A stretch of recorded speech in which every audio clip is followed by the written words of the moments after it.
Dang, final.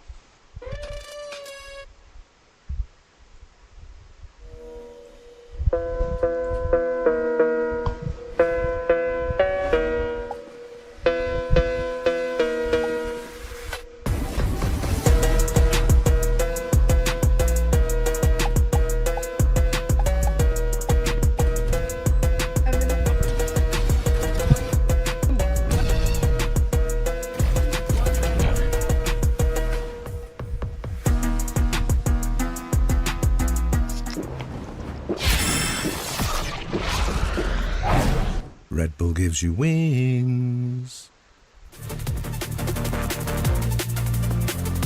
1-1. Final.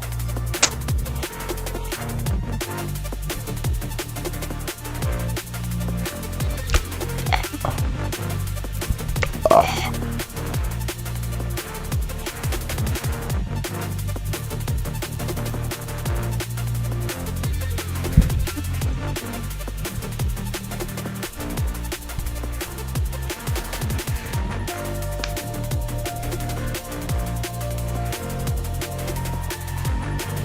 Two minutes.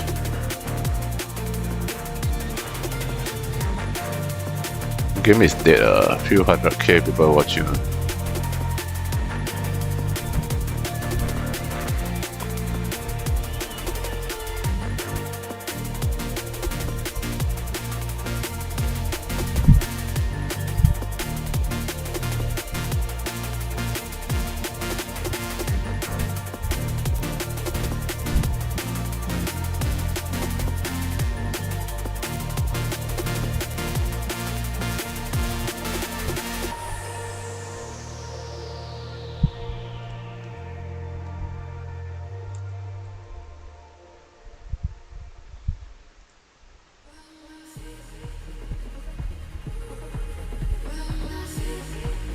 Personality.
Hello guys, Jen Lee here with Anna and Leo. Now, thanks for joining me guys. 와, beauty.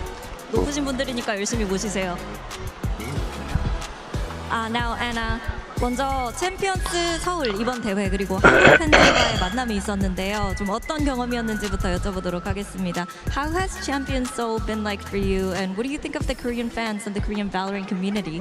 Honestly, it's been a really emotional week. Like, we've been here all week getting to know players, going to PC bongs, going to so many different things. And this community has got to be like, it's got to be like the best community so far. Like the hype is so real and we are just so happy to be here right now. 너무 벅찬 경험이었다고 얘기를 합니다. 오늘 선수들도 와서 많이 만나고 PC방에 가서 유저들도 만나고 팬분들도 만나봤는데 진짜 여러분들이 너무 많은 성원과 응원을 보내주셨기 때문에 벅차고 감사하고 정말 한국 팬들이 최고의 팬이다 라고 얘기를 해주셨습니다. 그리고 이번 챔피언스 서울이 또 역대 VCT 최고 시청률을 기록했는데요. 여기에 대해서는 어떻게 생각하시는지도 물어보도록 하겠습니다. Champion Seoul has already broken the VCT viewership records. So what are your thoughts on this big achievement? Yeah, baby. Yeah, baby. I mean, that's pretty incredible, right? I mean, I think like those numbers are really, really humbling to us, honestly. Like we work really, really hard to bring a great game and a great sport to our players. And so when our players show up and when they give us that validation, it is so incredible. And honestly, like we've been growing the audience. Like we have grown in China. We've come out on console. We hope our console players are enjoying their first champions. So yeah, it's just been incredible. 아무래도 워낙 모든 사람들이 여러분들께 그리고 선수들에게 최고의 환경을 제공하기 위해서 열심히 노력을 하는 만큼 이렇게 큰 수치가 찍힌다는 거 그리고 이렇게 여러분들에게 사랑을 많이 받는다는 것 자체가 너무너무 감사한 일이고 그리고 또 확신을 준다고 얘기를 하는데요. 그리고 이어서 중국 권역도 론치를 했었고 그리고 올해 또 콘솔이 나왔던 만큼 더 많은 분들이 함께할 수 있기를 바란다고 얘기를 했습니다. 그러면 리오님에게 2025년 좀 리그 포맷에 변화가 있다고 발표가 났는데요. 팬들과 선수 들에게는 또 어떤 영향을 미칠지 여기에 대해서도 여쭤보도록 할게요. So you guys just announced that there will be big changes for 2025 when it comes to the league formats and also the scheduling. You know, how would those changes most benefit the teams and the players and also the fans? I'll tell you, we're very excited. 2025 is going to be a very special year for Valorant. It's our 5th anniversary. Not every game gets that opportunity. We're very humbled, very grateful. As far as the sport goes, we're finally expanding the calendar. We're going to have more Valorant with champs now in October. We're also expanding the number of teams in our leagues. We're expanding playoffs. We have a new format. We're better aligning the game and the sport. And we're bringing our events to 3 brand new locations around the world. It's going to be the best year of Valorant and the VCT yet, and we cannot wait. Oh yeah, baby. 먼저 2025년이 발로란트 5주년이거든요. 근데 사실 많은 게임들이 5주년을 맞이하는 그런 기회를 접하기 쉽지 않은데 상당한 영광이고 그리고 여러분들께 감사한다고 얘기를 하면서 내년에 가면 리그도 더 길어지고 챔피언스는 10월에 들어가고 그리고 플레이오프도 조금 더 확장되고 많은 팀들이 더 VCT 서킷에 들어오게 될 거고 정말 많은 변화가 있겠지만 선수들도 그리고 팬분들도 즐길 만한 것들이 더 풍성한 한 해가 될 것 같기 때문에 2025년 많이 기대해 주시길 바란다고 얘기를 했습니다. Thank you, Leo and Anna, for joining me. Thank you. 감사합니다. 감사합니다. Thank Hope you guys enjoy the game. Welcome back, everybody. We have some champions in the house. It's Jogamo and Potter. Welcome, guys. Hello, hello. It's so good to have you two here. We got Kakuka with me as well. But that map, let's quickly break it down. What a stark contrast from the first one. What happened? Yeah, I can't believe it. I mean, I can kind of, but that first map already, things were wonky for EDG. You know, the fact that right after that Omen ult, landing towards A site, kind of meandering around and unable to plant, running at a time a lot, and the stage nerves, you could just absolutely see it. So it's good for EDG that they were able to get a reset backstage and looking like a completely different team on map 2. Yeah, and Jog, look at the vibes. Look how hyped Kong was as well right after that. You gotta give it right when you're on that stage. When you're on the stage, you're giving the hype, you're letting the crowd know, and you want to put the crowd on your back. You say, let's hype up the crowd, let's get hype. So I think it's amazing that Kong Kong's getting the crowd on his side, and I mean he is a crowd pleaser, so I can't be mad at him for that. Does he have that dog in him? He got that dog in him for sure. 100% he got that dog in him for sure. Yeah, and now looking at Lotus, things are moving pretty fast as the Asian Select has already been decided for the 3rd map. We know that this is a map that both of the teams have a lot of experience. Team Heretics decided to change the composition, go for the double controller, a lot of what other teams in EMEA are doing. But the way that EDG present this map, how they run the Clove, some might think is a little bit wacky, but the presence that they're able and the pressure that they're able to put across the map definitely pays off. You guys like the Clove? Of course, why not? Clove is a beast right now. I love the Clove. I love the Clove, and you know, just the double initiator comp on the one side and Lotus. Viper on the other. I'm loving this. You know, in Americas, especially for our team, there was a lot of discussions, a lot of debate back and forth about what's going to be the flavor of this map, what's the best comp. And for us, it was the double initiator. It was without the Viper, but I think it makes sense that the Raze is coming out. because the Viper, the HP gets dwindled down. So just in tandem, these utilities work together well. And now, Christina, you're no stranger to the desk, so you know that Bren and Saito are waiting for us on the other side. Would you like to do the honor and toss to them? Bren, Sideshow, take it away. A true professional in every sense. Listen, in every sense. I'm ready for Potter to step back into the ring. Listen, the talent are ready and waiting. Open arms, I'm telling you. Open invitation here. But Lotus, for our map here in the grand finals, the middle ground here, where in terms of where reaching with the map pool of both of these teams and the map pick bands, and where they've gone, EDG have kind of upset a multitude of opponents, I think, over the course of this tournament on this map. You know, you can dismiss their composition for being non-standard, non-meta, but they do make it work, and it works well. They make it work amazingly. They are great at playing around smokes. They're amazing Lotus, at my trading favorite combat, map. and their pistol round strategies are always creative, always finding success. This round, at least in the creativity, looking to be no different. This is going to be a big push out of C and B, and that puts all of the pressure on people like Benji or Woot to try to hold on or make at least the right decision of whether to hold, whether to run A. You're gonna see it. Kitchen Sink is lobbed over towards it, trying to take that fight with a fault line. That's a good connection. Kang. It's blood in the water. You can sense it, smell it. Trying to go for the pincer. Contained for now. Neon, my favorite have the character advantage. of all time. They've stunted and slowed down this push. But nobody seeking to redeem himself into that spot for a moment's notice.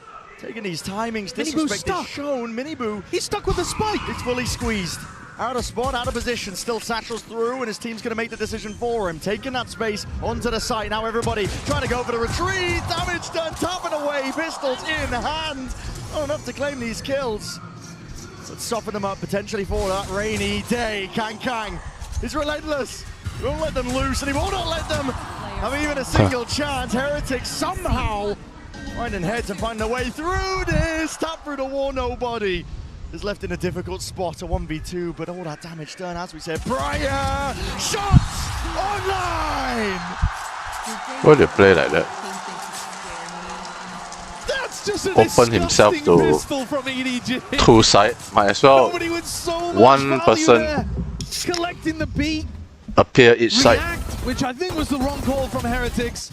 You know that they pushed out B and C. You know that A is open. I'm not really sure why they tried to do that small feint into the B site. Maybe over-anticipating that EDG were going to read the A pivot. EDG were ahead of them at every part there, up until the very end where nobody was in a tough position but pulled out the Red Bull clutch.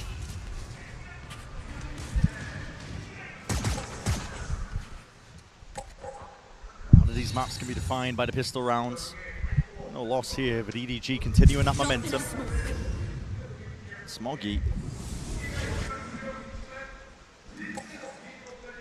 still holding down, locking down towards C-Mount. Someone's got the fault line just in case. Door opens wide, but the paranoia, they already know that there's a chance of losing B main control, but no. Once more, Heretics have worked back. Pushed into predictable avenues. Pings out from Heretics over towards C, which is where Smoggy and Simon are holding. But it doesn't really look like there's going to be enough utility to shove them off the line. Even if Boo decides to commit Haunt or a Prowler to this, I think they're just going to break it. I'd be surprised if EDG gave up map control. Yeah, it's just responded with a fault line, and you keep this stack over towards A. 2 players crossfire setup. Might just get put into the blender. Okay, Kang tries to play off the flash. On a couple of these eco kills, he's handed over the rifle to them. Not just that, damage, stray shots, straight through the smoke, and Woot with the possibility to get this plant online. Putting the pressure down onto Rians. And he still returns with a frag. Traded though. And Heretics have set themselves up into this post plant. Benji's on with the rifle. Did Smoggy see Miniboo here? I don't think he did. Fault line ready. Time to strike is nice. Smoggy's trying to run these players down still. It's defended from above. Benji Fishy, man of the hour. Time starting to tick here. On through the spike, and that rifle handed over. A costly mistake. Chichu has to pick up the pieces and forge a path to victory. No more bullets left to do it. And Miniboo knows it. Locks it down, holds it down. And answers right back after the pistol. Finally, we're seeing both teams really early on try to get stuck in on a map, not allowing it to go early one way or the other. I feel for Kang in that spot though, because he really believed that Paranoia was good. He trusted in his teammate, and he ended up being betrayed by it. Woot, playing anti-flash, managed to swing back in and help deliver that first step to the Masquerade Thrifty. What the fuck? Heretics will be loving that one. Not only does it hurt the EDG economy, but it actually allows them an opportunity to start getting these attacking ults going, which otherwise would have been a big disadvantage. It's one of the biggest reasons that Team Heretics, or at least biggest tools that they have to rely on their attack side, compared to EDG's less standard approach. The ultimates that Heretics have access to, slightly better. And they found the gap here, if indeed they do press into B. EDG are super happy to gamble. When they're on ecos, they'll often run 4 players A. They'll sometimes push on defense, like we saw on the pistol. They have a lot of ideas on. Pretty par for the course though, just trying to stack a site when you're on the eco. Who the fuck was holding the spot? Really innovative. Okay, Kang. Takes a gander and a peek. This spike is in serious danger of being lost. Benji's taking a risk even going to retrieve it right now. He's having to slow down the footsteps. He doesn't know if the space has been taken. Now scurrying away. Slight mistiming there could have spelled defeat and doom for him, but okay. Stand the turret. Site's been taken up, but players are in position. EDG have got them surrounded on almost every front. But their weapons aren't good enough to spam, so this plant should go down fairly easily. They throw the Paranoia in as well, just to make sure nobody can play Waterfall. Aftershock is good. Kang being played in here. All that sound and distraction. Shots are here. Head's barely poking over. But it matters not. Give him a pixel, give him anything. Kang will make it work. Guns have been handed. Crossed over. Benji Fishy 1v2. Has a lot to deal with. Running so easy. Down and nobody's right there alongside it. It's back to back. The Thrifties, they just keep coming. Nobody with Bulldog in hand did so much there. The turret evaded as well. What was going on there? Came back through Mound.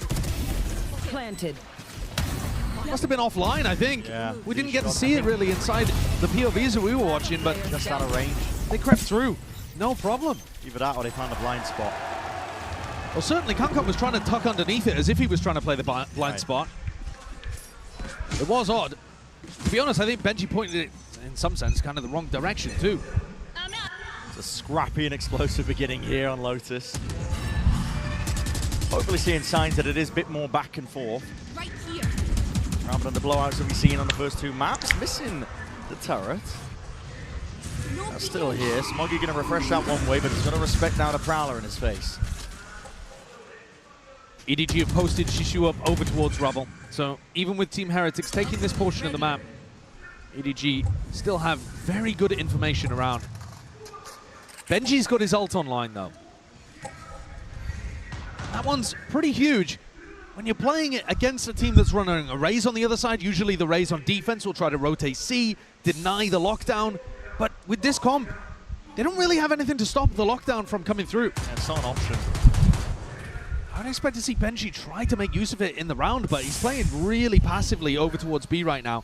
Kang, wall in his face. That's Chichu taking the timing straight through the smoke. The kill lighting up the feed. That's all the acknowledgement they need. I think you got to give up an A here. Just group B or C and use the lockdown. They've got no way to really remove it. 30 seconds left. No time. Maybe just being forced into their hand. Simon. Slight jiggle again, grabs the information. Damage is being done. Stray shots are fired in through B. This feels a little bit hectic on the side of Heretics. Boo! He goes down to the aftershock, none the wiser. The plan tonight. Chichu from behind. God, he's not slowing down. 7 seconds. Benji forced to give it up. The final player scuttles away. Still with that lockdown in the back of his pocket. EDG string 2 together for the first time on Lotus. Strange one. Yeah, and they've also broken the economy of Heretics. I know that we've seen the Thrifties do work, but you can't rely on them forever. What is going on here, though, as well? Boo just missing the sound cues because of the Nightfall. It's not even sound cues. You can see it on your screen. I know he can see it, but that's the only explanation I can think of. In the chaos of that, I think when time's running low, decision making just going to miss. Like you said, you can't rely on the thrifties. So Heretics drop down. Benji Fishy have to be the point man. With that Guardian disrespecting, at least pushing back over towards C. Only 100k viewers. EDG have a lot of bodies behind this. Yeah, this is one of their kind of substandard, but they still run it. Defensive looks where 4 players stack over towards A really early on. Get somebody posted there. You've got options. It could be Kangkang and nobody, and you can run forwards with the Prowler, or you can just post Shishu up over towards Rubble. And it's tough, because if Heretics try to gamble that EDG have got 4A at the start of the round and fast hit towards B or C, it might not be this defensive setup. Lineups are here, mass pings on the mini-map at least. Heretics looking to make the mark. Over towards C. Smoggy will seek to deny. They're going into a C's and a medal. There is a chance that Heretics get melted. Could eviscerate them. Gets the connection and the reveal. But it goes on either side here. Fully revealed up. Mini Boo cleaning up onto the corner. Cuts it up from Chichu. Trying to get his team right back into this one here. He does have the angle, but he hears that TP and he's anticipating it in a different direction. And ult. Locked down. It's dropped down. This is trying Heretics now to pave their way through. There's not going to really break that one. I mean, Simon is going to place the aftershock to see if he can delay and deny the plan from going down, but tucked into the corner, Rians. We get an extension of time into the round now. EDG up onto the flank with the flash. And through Waterfall. Overdrive into the hands of Kangkang. Rians just can't hold a candle to that. Movement too good. Chichu diffusing, but sprayed down. Beam down. Wood holding it down. Nobody can cross the line in the boundary. And Simon, his desperation just tucked to the side. Josh, you said you can't rely on the thrifties, but listen, MasterCard are getting their money's worth. This is ridiculous. Our third that we've seen so far on Lotus. And we finally got the lockdown invested as well, and you can see now, I think, why Benji didn't want to use it so much in those prior rounds. They don't want to use it as a tool to get in onto sites. They want to use it as a tool to ensure they can get plants on sites. And there is a subtle difference there. Normally, when you use it as a tool to initiate, you have to exec as it's about 4 seconds left on the clock. That's not enough time to plant. The defenders are already going to be in, trying to deny. As EDG are trying to deny Rubble currently. Big reveal, big coverage, Mini Boo. Straight up and over, Benji Fishy looking to contain. Plugging up the holes, but he is alone, isolated. Smoggy. Bite of the apple, tap with a rifle. Resets it. To draw this core, but plays being made all across the board. Chichu! You didn't have to do it to him, not like that. Embarrasses Heretics in through tree. He is the immovable object of EDG. And it could win it any other way. And that's an ace if I've ever seen one. He's been superb at this tournament. He really has. His win rates in these opening fights, immaculate. But guess who's there supporting him on that entry too? Simon from the back. The fault line comes through, stuns onto Woot, and frees him up to go for the rest of the kills. Kangkang, he can't even believe it behind him. Disbelief. He's like, mate, where are the rest of my kills?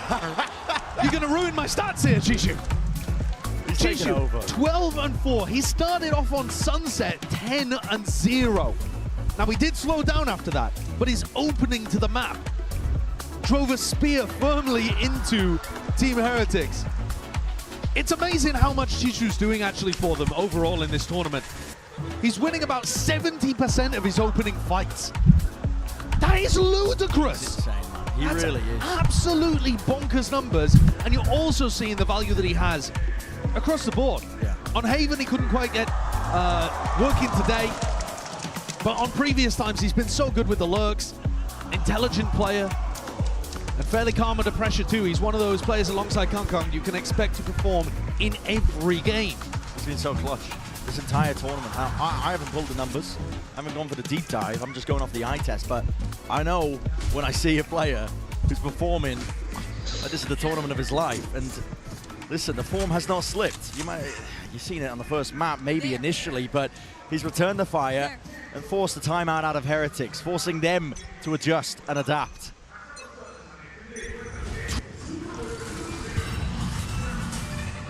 Getting towards a rubble. All's going to be going down here. Heretics are giving up that space. It's conceded by EDG. And I like that EDG don't fight over it. One of the big advantages that Team Heretics comp has is that it should be able to win rubble fights. Kankan's always going to be a bit of a wild card in those rubble fights because the Neon can get into really unexpected situations, but generally speaking, Heretics should be able to own that part of the map. EDG, though, seem to have anticipated that this is heading B. Nobody's looking to get info, and Prowler's trade. Spot, yeah. He's hyper committed here. There's a showstopper in the back pocket, a mini boot. It's punishable. Heretics don't like the look of this. Potentially coming back to Riens. It looks a little indecisive here. Riens is looking for that info that would just inform Boo what the correct decision is. Boo's had his team go towards B, towards C, and now coming back to A without really putting pressure anywhere. They're not pulling defensive rotates. They're not at all. The jiggle to try and get that info. Riens is calling, wait guys, they've potentially given this all the way up. They need to rely on ults. What is that? Wide face, 5 players to receive and face him. Simon steps up, takes the challenge and takes the fight. But now the squeeze, Paranoia is perfect. And an ultra supplement. It's a cherry on top. Nobody denied. Can't step past the blue room. 10 seconds. Smoggy's just wondering where it all went wrong. He's the player that's been lone defending C these past couple rounds. Usually this is his map. He's averaging a kill per round when he plays Clove on Lotus. But this would be something different. Yeah, he'd have to pump up those numbers heavily. Jumping through, it's mini boot. Shuts him down, bullet to the brain. I think you're dead on the money there. Where did it all go wrong? Because EDG had the setup. They knew that Team Heretics were looking to end over towards A, or at least they had a read on it. Chishu ults over towards Mound, confirms all of the macro is in favor of EDG. And yet the peaks, Chishu just, after he'd already confirmed it wasn't C, maybe looking for a bit of info that he perhaps didn't need. He was punished for it. Heretics back into it. Around down for now.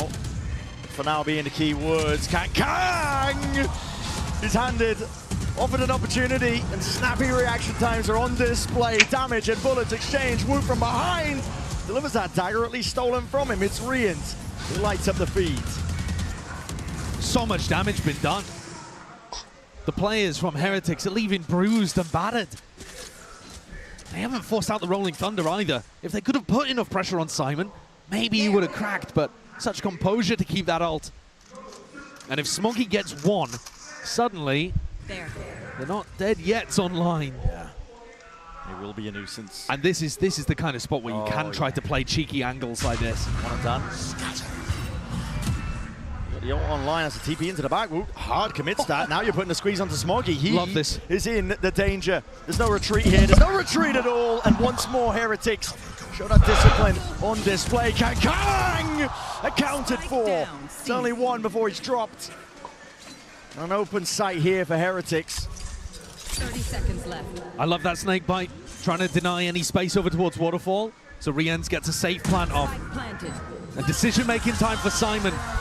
With a pit in a 2v3, you probably do not want to be using Rolling Thunder. But if they can get a spam kill, which EDG are normally so good at, maybe it becomes worthwhile. Chances. Need a kill, though, to make it happen. To get the ball rolling. They have Haunt. Haunt, any sort of reveals, not quite. Right there. It's util expended. No luck at a draw from the bullets flying forwards. Heretics have wrapped this one up. Finally, we've got a map where both teams have turned up to it. Yeah, a bit of parity. I definitely agree with Potter when she was talking about the nerves being present on Haven for EDG. I think EDG just came out with a phenomenal read on Sunset that made Heretics just look like they weren't even home. Now we're getting to that even territory. He's just going like this, and we have to expect those plays, okay? I think Miniboo's probably talking there about the way that Kang slid into them. They have to be ready for that kind of stuff because he's right. Kang will go for those plays. He's the kind of player that will sacrifice his own life sometimes to try to make the winning spot for his team. Have to remain vigilant. Enough util use, yet Smoggy straight back onto the line. And Miniboo is taken out. He's got to watch now the rest of his team to see if they can piece together this round when they're a player down. Bring them down. Even more so onto these angles. The contact play is called and around Paranoia. Not even a connection. Smoggy is working this map like it's his playground right now, especially onto the side, but he needs some backup and he needs to bail out. Heretics finding it. Dashing away, cancel the movement. Kangang dropped down with the decay damage. Can't stand against it. Smoggy also being pushed back, pushed it away, and the nano sword. Benji, they knew he was there. The right util at the right time to punish Smoggy, trying to cleave the way through. 1 kill found, and he's still got a not dead yet, but he might not even need it. On for the ace, damage done to Boo. Round and round we go, onto the side. Taking it away, he's got the speed Boo buff intact. There's no plant online. There's pressure still on the shoulders of Boo. How long does Boo hold for? Smoggy's reading into this, thinking that he's gone for the rotate. Oh my. It's a possibility. There was enough time for it. Boo could have walked all the way and just ran when he was out of range, but now back over towards C. Boo can die to spam here as he plants. But I'm not even sure that Smoggy has enough bullets in his gun. He hasn't gone for the reload. He was scared of a player being close, and now creeping, crawling up close. 1v1 still down to the timings. Smoggy can't do it with pistol in hand. DH winner. It's Boo who stands tall. It was up to him to be that veteran presence to make sure that the round did not go amiss. What a clutch from Boo. Desperately Comeback. needed for Heretics, I think. I'm not a fan of how Smoggy played around these situations, though, with his ult. I think you look at that round from Smoggy without an ult online, he played it immaculately. He conserved his life, backed off, played off his team's paranoias. I actually think, though, that when he has the Cloval online, he can afford to be way more aggressive in those spots and use the ult to play his team in. I'd like to see him try to take that impact earlier on. I love you. I hard agree with that. 4-5, 4-5, 4-5. 3 rounds in a row for Heretics. And they've been abusing the site anchors, essentially, right? They've been trying to find spots Boom, boom, where there isn't a seize or a stun to stop them, and Heretics can burst through. And they'll call some cancels. There'll be a couple waves in the exec. It's not anything super simple. But EDG need to get a read on where these are coming. Odin being bought here for Boo as well. Looking to try to do early spam over towards A, perhaps. Yeah, the players are drifting over. EDG, still some bite left into the round with the weapons that they scrambled together here. Rifles in the hands, 4 of them. There. Ult's online too, so could be willing to scrap here. That's Right on big target. damage. Yeah, nobody chunked down. Sets up for the TP. Nobody is committed here. The door's not even okay. Breaks it, backs away. Evacuation is called for. Missed the haunt as well. It was broken, of course, but he was aiming for on top of rubble there, so that it would have scanned the back towards where Woot was. They've lost info over towards A. That Odin purchase ended up coming through very clutch for that opening fight. Those are the extra elements we've come to expect, I think, from a team like Heretics. A little spice to throw into a round, making sure that it is that much more winnable here. Going for the potential B pivot. The door was already opened wide here. Benji, footsteps rumbling towards them. And now there's Simon. Time to strike. Time to see if he can collect and corral these kills. Up and around. Chichu back and around. Obtains the upgrade. The 3 versus 3 is where we stand. Heretics with time to cancel. EDG thought it was actually a B pivot going on there. You could see it in the way that Shishu threw his paranoia. Yeah. And yet they still held tall. Now nobody has to do it all. Sees the shoulder. Tried to play patiently. And Smoggy drifting into the fight, into the fray. Not watched for, anticipating that re-swing. Opts into the ult now, not dead yet. Spam follows through. He needs the kill, he needs the assist, but Heretics are the ones under that pressure! What? And G2 collects! wasn't expecting the round to end like that. I was looking over towards Smoggy. There's no way. He had limited time to be able to get value out of his ultimate, and it looked like he was playing passively, but they ran away from the Clove, trying to deny them value, and straight into the waiting arms of Chishu. That's tragic for Heretics. To collect. Beautiful transfer as well. We missed that one, but still got to admire it. He's sitting at 15-7. And again, the team with the weaker economy, though it wasn't a full thrifty, comes out with the goods. 5-5. A strange map. Benji has it online again. His ult. Once more, Odin spam. TP across, TP up top! And Wooder's going to be traded. Just the one for his efforts. Chichu's still here. Guess what? Peeking off of the util. There's more where that came from. Boo. See if he can cleave away in a path right through, but he realized that A is futile. Time to make the great retreat. Yeah, I think they actually saw both pieces of utility coming from Smoggy and Simon. So they've got a pretty good read here that C is empty. And they're going to confirm it with lockdown. Chichu's ult, he can go for the instant reposition as well. They can shore this one up. You know that the site's cleared out. Heretics. Good plant position too. Yeah. Trying to think ahead here. Into the round, a bit of spam from Boo. I like this. Forces util. Forces EDG to be diligent with the clearing. Oh, They actually, see it. yeah, they didn't even use utility though. They saved the util and just barreled forward with 2 or 3 players looking to try to trade out. So now they have that utility to clear the side, but Boo. Oh, listen, if you're going to try and opt in, exactly, brute force. The main where Heretics will seek to punish, yet still Smokes propped up. 2v2. Pride straight off the 2v2. bodies. Left down a Benji. 2v1. Planted for him, up onto Mound. Nana swarms up and over, just about catching, but Simon's got the half, and that's a potential wink on drop down. Time is of the essence, ticking away from them. TP up and around. He might not think he's claimed. No way, Simon! No way! Oh my god. Jumped in his tracks! And it's all Benji! I thought there was such a chance there that EDG were going to sneak that one away. When Chishu teleports up and Benji catches him, it's so likely that Benji waits for another tap. Heretics take the lead 6-5 off the back of Benji winning the Red Bull clutch. Another huge clutch going the way of Team Heretics.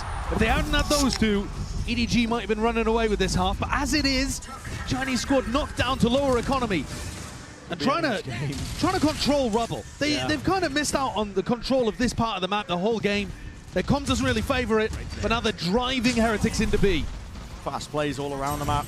Trying to go for that reaction. Overdrive, it's here! Kang collects, it's augmented! What? And the bush is stunted! In the blink of an eye, 6-6.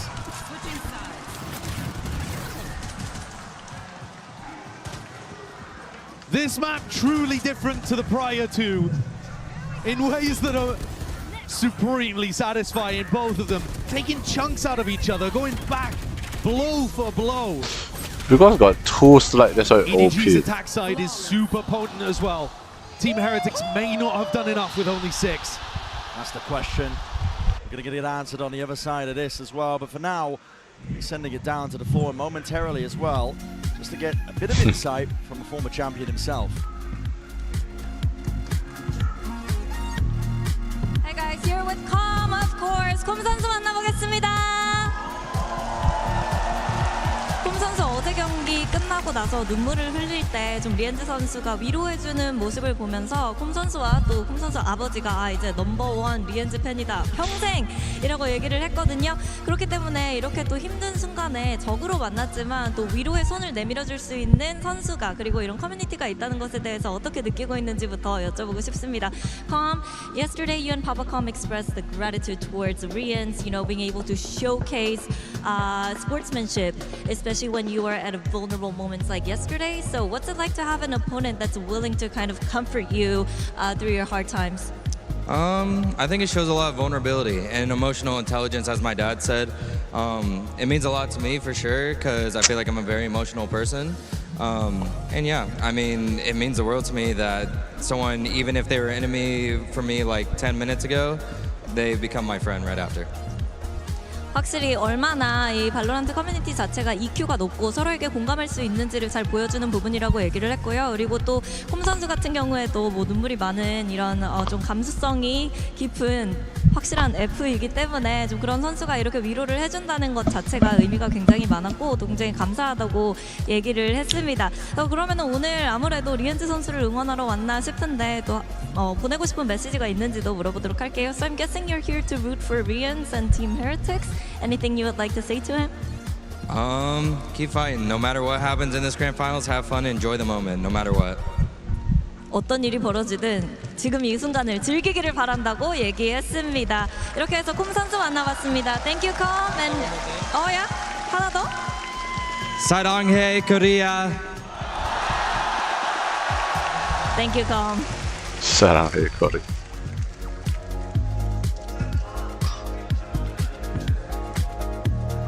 Just beaten him, still had thought for his opponent. It shows you, I mean, there's no space for mercy, but there's still room for compassion with the way that they play. Oh, of course. I do really appreciate that. All of their thoughts here are going to be on getting that victory, but every time you win, you see the other side of that coin, and there's going to be both sides of it here today in the grand finals. No matter who ends up winning, there is going to be one bitterly disappointed loser up on stage, and that's going to be tough for either team to deal with. We actually used the Monkey King one to show off the Wukong, Black Myth Wukong. Laid down prior. They've inserted Smoggy pretty deep on B right now. And what I love about watching Smoggy on Black these Myth Kang rounds Kang is that he has Frenzy and Pick Me Up, which I think is just such a deadly duo. Yeah. Speed buff if he gets that online. And the overheal too, or the over armor. It's just, it's so tough to deal with. The menace on the pistols. He's often in spots where he trades people out. So seeing him isolated here is a little unusual. You see nobody going trying to do his IGL duties, creating pressure on the other side of the map, indicating that this is going to be a C repop. Hard for Heretics to read into that though. What is this? Kang, he's trying to find it.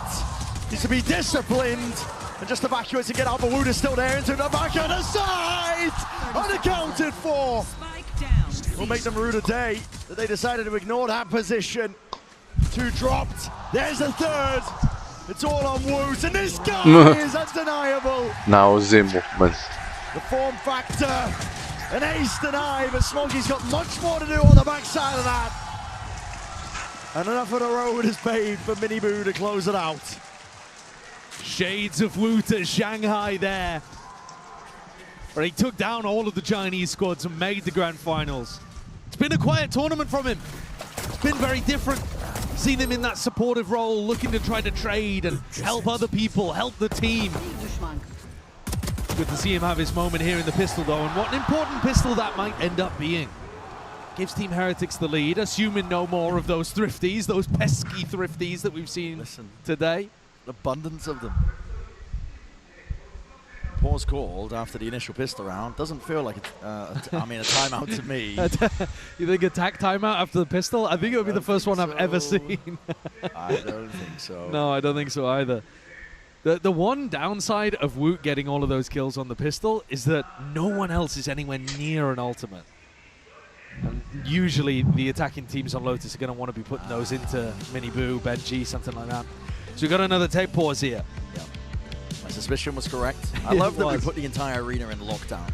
That's a tape pause, you know, the light and shift and nobody move. Exactly.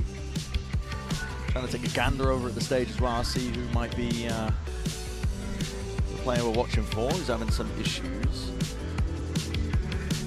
And hopefully we'll be able to get this solved as well. No more stops in the momentum. It's going to be a quick one, I've just heard. So we will be back into the action soon enough. You want time for a fun stat? Sure.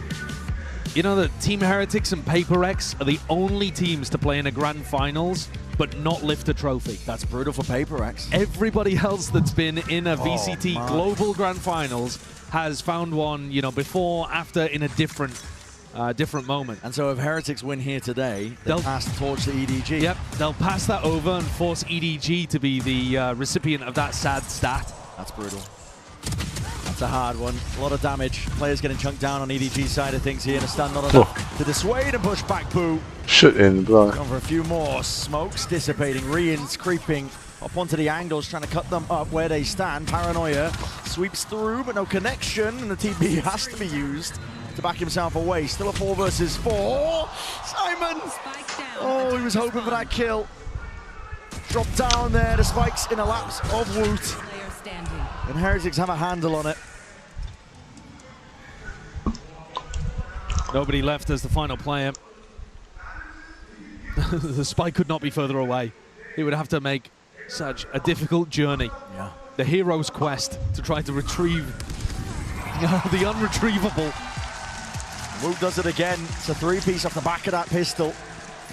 The Wonder Boy in action. Like you said, glimpses of Shanghai, and he's making EDG feel it.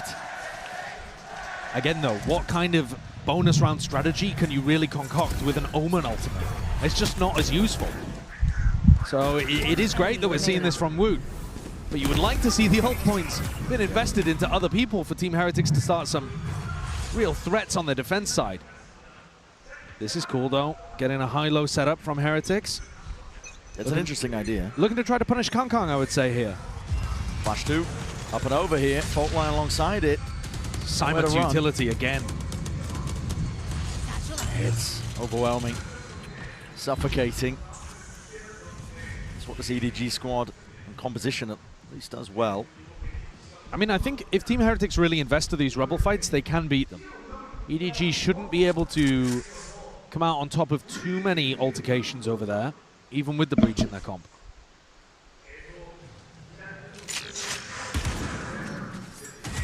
Round 15 though, it's a critical one. And an impasse could potentially be an absolutely stellar beginning for Team Heretics. Onto the second half, or EDG making sure that they stop the bleeding.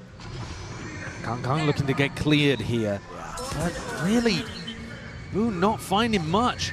This info, if anything, is good for EDG to play off. Okay, here in the footsteps. Baits Woot forwards. Yeah, Kangkang's at least given that timing. Handed on a platter, Boo. Drifting back into position. Will have to evade a lot of this util. Reveal, it tags, they know he's there. Sees, delayed. Not delayed enough, I should say. Aftershock now in through the back as well. Gives him a bit of peace of mind. Kangkang, he's right there, nobody. Make sure that there's no problems occurring just from the backside of pit. Benji Fishy. 2v5. In position, in place. Flash the peak, but the weapon at hand just not good enough.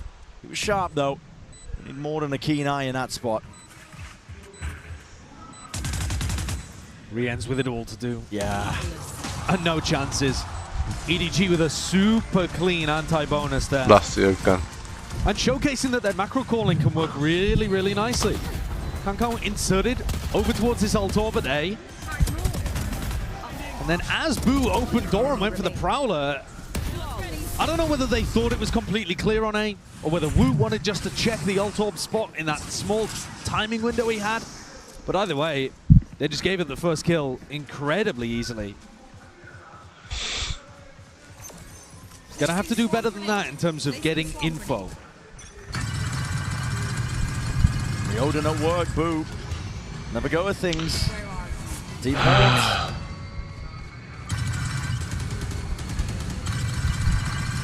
As bullets fired straight back, that's the recognition he was looking for, so happy to spray away. And Shishu does take this timing into rubble early in a ton of rounds. He will sometimes throw in the fake teleport as well. But I think if they went for Seas nades, like delayed Seas nades over towards rubble, certainly a chance that they could catch him. And I love this deep alarm bot that you're seeing over towards Mount, because if EDG threatens C, but it's a fake, they're probably not going to break that alarm bot. Here, though, they play just on the outside of it, so Benji will have the minimum amount of time possible to call for rotates. Do they break it? No. They're not going to allow him that time until they hit. Exactly, waiting for the util to come back up. Regenerative, that it is. The fault line through, Benji Fishy. Is there any play to deny Waterfall here? Because otherwise EDG could get spammed. Yeah, they certainly can. It's a plan tucked into the corner. No spam at work. No player in position to do such that. It's Heretics, 5 alive versus 5. Trying to play this retake now. Planted for Mount, but playing on site. Yeah. Controversial. EDG, we'll see if it pays off now. Gonna try and hold this one back. Overdrive, it's already unleashed. Smoggy tucks himself up onto the high ground. What? Perched away. Damage has definitely been done, and a weakened Boo can do no but scurry. But there's no escaping a sideline of Kang. He's got his mind set on something, he will do it. Beautiful post-plant play from EDG there. Bait out all of that on-site. Retake util and still hold strong. I thought maybe it was going to be a two-wave post-plant where they force out that utility and are happy to drop back to mound. They never even had to get back into that second wave. Heretics are going to need better plant denial than they showcased us just there. Only Benji on site. He really needed help from Riens. There's that Seasonade that I was talking about, but Chichu's in, Chichu's out. So really, even that small anti not finding too much value. No, just snaps the tether. Who gets the better end of that? I think you could probably say the attackers. Yeah. Because even though Chichu's burnt both of his teleports and taken a bit of damage, you've used the Season the Nade. Those are big tools, either to delay or playing, making sure you can deny plant. Horn broken. Doesn't really tell them a whole lot. Could be one player, could be many, but actually they do have the info. So boring, huh? Deep push, control over towards C mount. They know it's either towards B or A. Nobody is constantly gonna win in trying to sell the fake. If you see nobody like this, doors open. Look, they re-clear it. Yeah, Heretics are straight on the money. I don't know how Sen lost. Know what's up. Kang now, trying to lead the charge with the rest of his team. There are smokes though. Drop down, in position, Boo! Just lights him up, Kang. Heads potentially rolling, Woot! Beautiful shots, all rattled away. I'm rooting for TH. Fishy just not in place. Riens though with a quick timing, unexpected flank. It's a tap. Simon's watching for it, trying to bait it out. Haven't committed. Riens is giving that now as a chance for the 1v1. What is going on? What? Shot's going to miss. Position is revealed. What? It's classic in hand. Riens just cannot escape. Nobody quick to hunt him down, but that got messy. Oh, you see the right smile there. Face palm from Simon. Oh boy. That was an outrageous whiff. Almost a full clip of whiffing. From a guy who we have seen, I think, choke a bit under pressure at times here on the big stage in this arena. He's 5 and 12 currently. All the utility still looks perfect from him. But sometimes he just can't quite wrangle the rifle, and you see him here getting pumped up by the rest of the team too. This time it's not a disaster. This time they can smile about it. But their dreams will turn to nightmares if those kind of situations happen in a big round. For now for EDG, hasn't hurt them too much. Got back control and lead of the map. And they actually get ults online earlier as well, Brent. Yeah. They've got this Nightfall, Rolling Thunder, two big tools to try to, honestly, I think play in the post 3 more points to make sure that you're spike committed. Because the way that Team Heretics are playing right now, it's quite passive. There's a big committal. Side by side, Miniboo's right there as well. I can break this one. Rolling Thunder connects onto both of them. We're trying to get the hell out of there, but he's revealed up. Haunt. My goodness, the counter spam is perfect. Great coverage. Reinforcements did arrive in Kang time. so overrated. Enough to get that initial player advantage. And I like the change of it. Heretics really looking like they're fighting over rubble there. Forces that Rolling Thunder out. Now they're in a great position where you actually can sit back a little further. Ult's going to be used. Root's looking for info. Cleared out, broken. Heretics getting a very good idea that this is going to be ending over towards C. I don't think they have just yet. They're 4 players stacked on A, expecting the re-hit. They should have, potentially. Maybe hoping that the util's enough to delay, but Alarm Bot, Nano Swarm going to be broken here. And Benji's waiting for this plan. He is. Nobody. Tucked to the corner here, an aftershock, just to try and at least buy them that peace of mind. A bit of spam, stray bullets. No kill. Notice sight. Nobody doesn't plant in the corner. He plants a little off. Who's going to be offloading the ult of his own? Nightfall scatters and connects. Gets the mark onto 3 of them. No more sound cues for the majority of them. Satchel's through and abound as well, but a bullet attack slowing them into their approach. The onslaught is occurring, and Heretics looking to barrel their way through. Easy. They take control. I told you TH will win.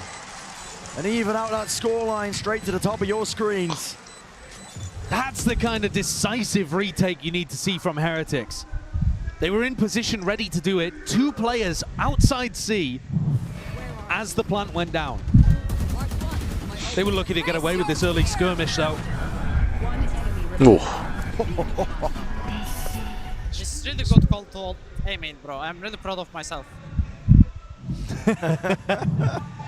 But yeah, I agree with what he's saying. I think that fight, the like feigning that you're gonna fight really heavy over that spot and drawing out the breach on, super important.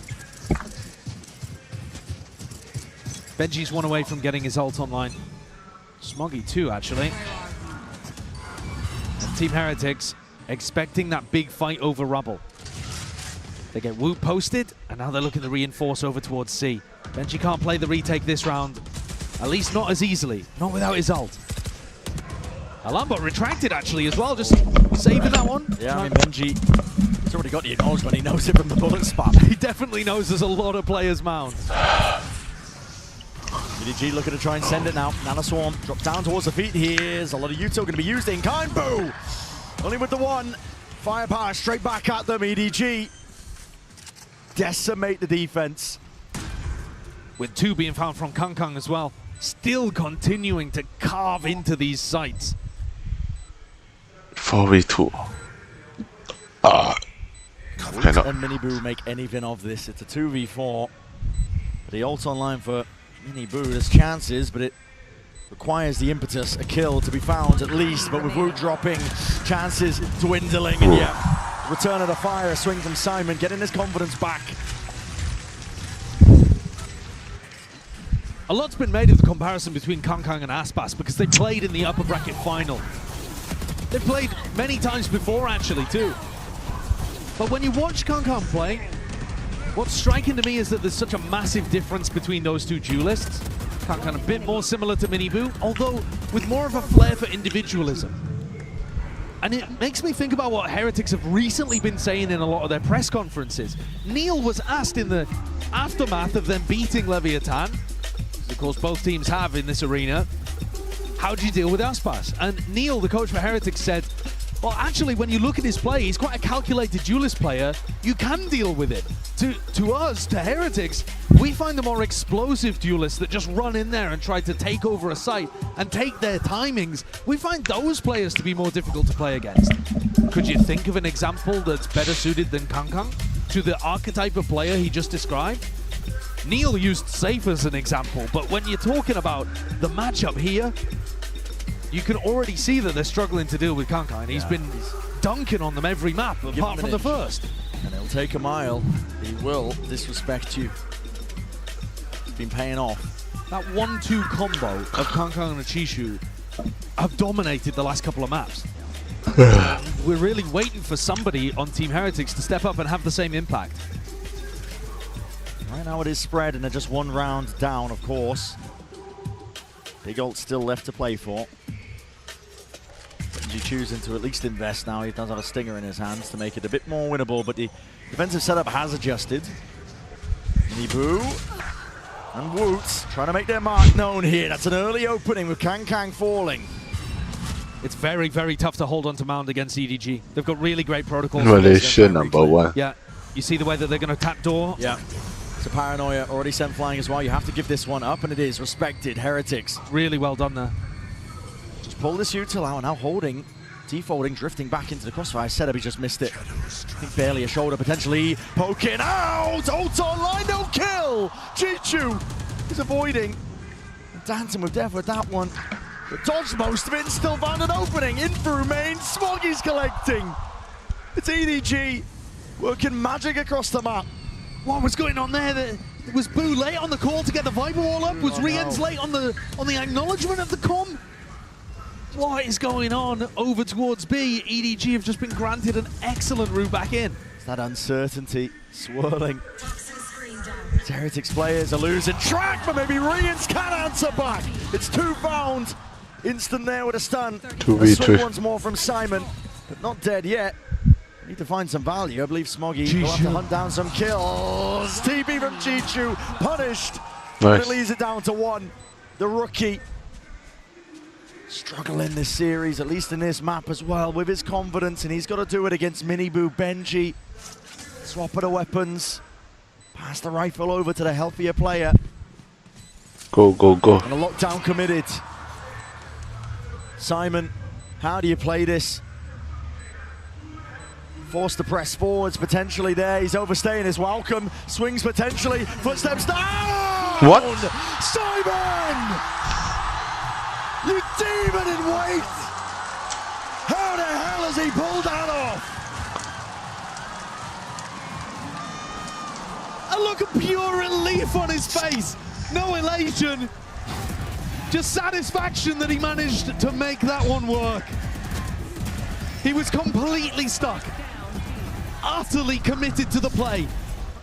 GG, If Heretics had gone in one at a time there, if their spacing hadn't been quite as tight, they had that round.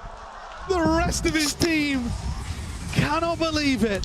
He's just given them the map. EDG up to 11. Ult in the back pocket of Simon. And Miniboo hard committed. A molly to try and clear his way through, but he's straight up in the air. It's Clay Pigeon shooting, and Kankang not to be denied. What? He's cracked the sight wide open. With rifles in hand, the EDG catapult themselves up to 12. There is nothing that Wu is going to be able to do about this. And Benji used his huge retake ult in the prior, and it ended up working against them. A tragic end to Lotus here for Team Heretics by the look of things. They would need some magic to get this one to overtime. It's going to be 12 for EDG. As you said, you need that magic. Heretics have not come up with the answers. And Kankan continues to tear through them. It's dominance. It's a 4-piece in that round. The way that he's supported by utility, there are a lot of teams that have moved away from the idea of setting up one big star player to go in and dominate. But I think EDG are showcasing that with the right supportive elements, it really can work. Rien's rocked. Has the ult online. Do you go for that committal at the start, or do you wait to see EDG pressure C? 12-10. Can't let the despair settle in now if you are Heretics. Try and dig deep once more. EDG straight over towards B. Overdrive by Kankang. He's earned that one. Oh dear, again. A bit of random spray straight through the smokes, cleared out most Nobody of the to kill. So nobody with the plant down. Kankang So holding dumb. it down still with that paranoia. The stun disrespected. Miniboo takes the fight straight to him, dropping him down. But Smoggy's there. I told you they will come back. It's all collapsing. Heretics I didn't know. have no more chances in this map. GG already. Lost. Rians would have to pick up the pieces. He'd have to pull up a miracle. A double up discipline. EDG have a chokehold onto the side. GG. 13-9. That's all. Is theirs. That's all. What a sick finish to this map from EDG. And I think So when you look dumb. at those final few rounds and how tight it was the entire time on this map, you have to give credit to Simon. That 1v2 and his calmness in that moment still got map, just delivered it. Oh, still got And now one map is all that stands between EDG and making history. Still can wait. Team horrible.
I'm Team Heretics player, Minimu. I mean, I'm happy that we won today. I felt really calm today. I felt really comfortable playing on the stage, like in front of a lot of people. I felt like we are in Berlin office, just chilling another day, you know, like it was good. I want to prove people wrong, that I'm better than people think I am. No one believed in me, but I pushed myself through, so I guess like proving people wrong. But when I like joined this team, I just wanted to win not only for myself, but for the people I work with. So singular and focused. Minibu already sent away, but Boo stuck around. Punished King, and now, no way! Minibu double back. He went back to check. Doesn't leave Boo to fight alone, and look at the absolute mess of bodies left over towards Elbow. It's on Aspas and Com to try and find some threat here, try and close the gap, and Minibu, oh my god, so evasive! Minibu, you are absolutely brilliant at this! I saw the boys getting into the grand finals in Shanghai, and I felt a little bit uncomfortable, but I was really happy for them. And going through, I was like also expecting to make grand finals in champions, and here I am now. And I told myself I want that too. And now I'm in champions final. I'm not ready to call myself the best duelist in the world, but there is still so much to prove. This is just the beginning. My oh my, we are turning up the heat in this grand finals best of 5. I'm your host Yingsu, and I'm back here with Kukuka. I've got Mimi on my left as well, and one more very, very special guest. Give a warm welcome, guys, to Kaplan, coach of Sentinels. Thank you for being here. Thank you for having me. Yeah, it's great to have you here. Now, earlier, Zelsus was here, and he was rocking a Sentinel shirt. So, you know, I asked him why he was wearing that. You got an EDG shirt on you. You know, I made the claim they would win today. I just wanted to say Jayo a bunch, practice my Mandarin. It was a no-brainer for me. He's back in it. He's back in it. How are you guys feeling after that map? I mean, I feel like this is such a massive win for EDG. The bounce back was ridiculous on that second map, but here that second half, they were completely in control. The mid-rounding to start off was looking ridiculous. Yeah, one thing I was really impressed by was it's you see a lot of these instant A controls on defense on Lotus. It's hard to want to do that against EDG because they have really fast B hits with their comp that normal comps can't do, with the Clove smokes and being able to Omen flash at the same time. They've loved doing little A fakes into B in the past. So, you know, usually you can kind of play further back, go to where they're making noise. They're a very scrappy team, right? They played super confident in China. But I think what separates a good team from a great team is being able to self-ante. Be aware of your own issues, your own things that an opponent's going to look at. And this time around, EDG played way slower rounds early attack half. They would like get too inserted on A, they'd go back to mound, they'd wait till like 30, 40 seconds left to hit. And like EDG last year, I just never would have seen them do that. Yeah. And having prepared to play their own Lotus earlier in this tournament, I would not have expected that. So to see them be able to get kind of nerdy, methodical, slow, relax on a grand final stage, I really think it shows how much they've leveled up this year. And at the end of the day, they're getting the best out of both worlds, right? Like they've managed to find a midterm between being very aggressive, especially also on the defense. Sometimes they will triple down on being extra aggressive if they know they're going to be countered, and sometimes they're going to do something completely different. So it's on that boundary of just preparing against yourself. And we got to address Simon. What was that in the lockdown? What happened? That clutch was ridiculous. I mean, literally one more second, he's locked down. He guaranteed loses the round, but instead he pulls that one off. And it wasn't just that one impressive moment for Simon. I think while he hasn't had incredible stats this tournament, he's been so consistently impactful with his utility, especially when he's playing Breach and Kung is on that Neon. I think his on-the-fly utility, especially with that Breach stun, is really good to adapt to where Kung is pathing, find that next fight, preempt that with utility, and set Kung up to thrive in these opening kills. He's been involved in already 35 opening fights in the 3 maps this series. That's more than the rest of the team combined by far. What did you make of him? You impressed by him? I'm impressed. Look, on Haven Attack, he messed up a plant. He looked nervous. Rookie year, IGL change, like grand final stage, and to go from that to I'm just gonna stand in this lockdown and just be ice cold, like doing that mid match on that grand final stage, that's no joke. That's not easy. What a chat. Yeah. They gotta give him a spray for that, I feel like. Get that in the game, get that in the game. But it's time for our Verizon high-speed moment, and this was Chichu's ace. As the president of the Chichu fan club, yes, that's me. What did you make of this? I think that it was beautiful, unexpected, the way that he just verticals across, getting the boom bot, how he dodges the Prowler, the key he literally gets everything, 3 kills in the matter of a second. He goes up with the last one. I love that we also get the slow-mo to see it again, because you think it is just Chichu on the side defending it. You already know that he's playing on tree, and it doesn't matter, there's 4 people coming for him, because sometimes he shoots back. Well, here's the thing though, can EDG close this out? We're heading to Bind. Do you have faith, Kaplan? I think they'll do it, but I think they'll do it in 5. Look, you know, like Heretics, they had to come right in after another match. EDG had time to prepare, but what comp are Heretics going to play? Are they going to go back to the Gecko, you know, the Gecko Fade? Like, I think so, probably. You know, there's not as much preparation EDG has. It's more of like a team play, brawly fight map. I think that's Heretics' strong suit. I think Heretics can take it. Yeah, definitely. And I think that it is a very good point that you're bringing, because that's what happened on Haven. Probably EDG prepared for the previous composition. They were expecting to see the Sage and the Gecko and whatnot. They got something completely different. Even though it's a comp that you would usually see on Haven, they were not prepared for the macro of it. Now with Bind, Heretics has the chance to do the same, and they need to do it if they want to stay alive in this grand final. I think if there was something to keep them in this for EDG to close out in 4 maps, it would be the performance that Kong is having right now. He's always been so good on this map. I think especially when he is playing that Raze, the way he's pathing into these sites, he does such a great job of isolating those site anchors and providing a ton of value for his team here. This is the other thing though, Heretics, they took down Gen G on this map. Would you like to see them do the Asher Yoru stuff again, or maybe, you know, revert back to what they were doing before? I think you get away from the Yoru. It was a really nice answer to the Cypher, but they, you know, like, you can play so much faster with other comps, and I'd love to see him speed it up and get a little more scrappy. Do you think that's what they need to do against EDG, just speed things up and maybe disrupt their tempo a little bit? Yeah, I think Bind is all about team fights, just less about individual confidence and just team fighting with utility, which I think Heretics are incredible at, so I think if they lean into it, they'll have it.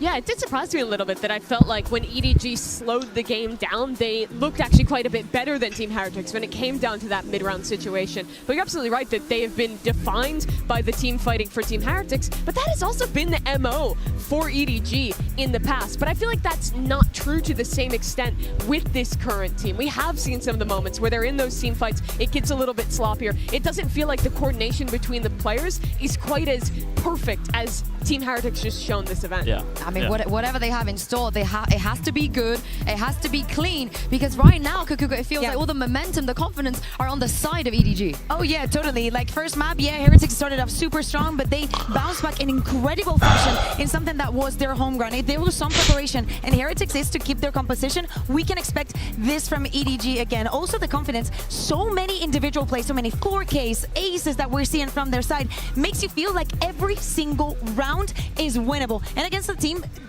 getting that feeling against the teams like with Heretics with so many individual stars makes you a winner. After losing those 2 maps in a row now, after having a great early lead to the series for Team Heretics, what do you think the conversation is like with their coach right now to bring them back into this final?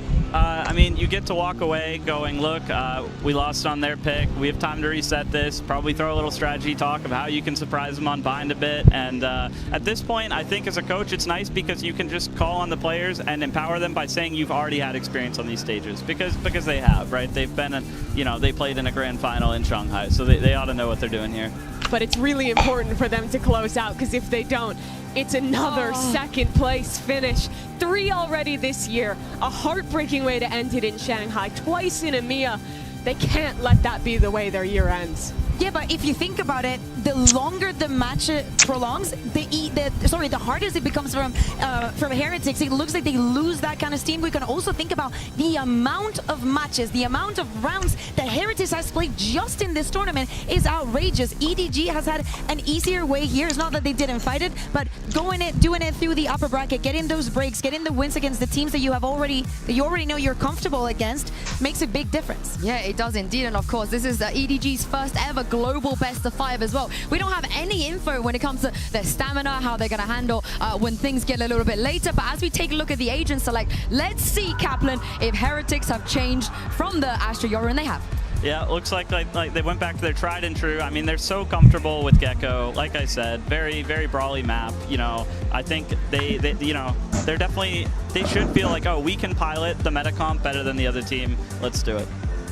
They absolutely look like they could. It's been great in the past. I think the biggest question is, did EDG see this coming? Were they prepping for the Yoru instead? And does it even matter? Because EDG is a team that once they get that confidence, once these players are standing up, yelling, winning those clutch rounds, they feed off that so well. And it does feel like they're set up here for a chance to win that trophy on Bind. Well, this could potentially be the last map we see in this grand final. So Kaplan, please do us the honors and toss it over to Bren and Saisho.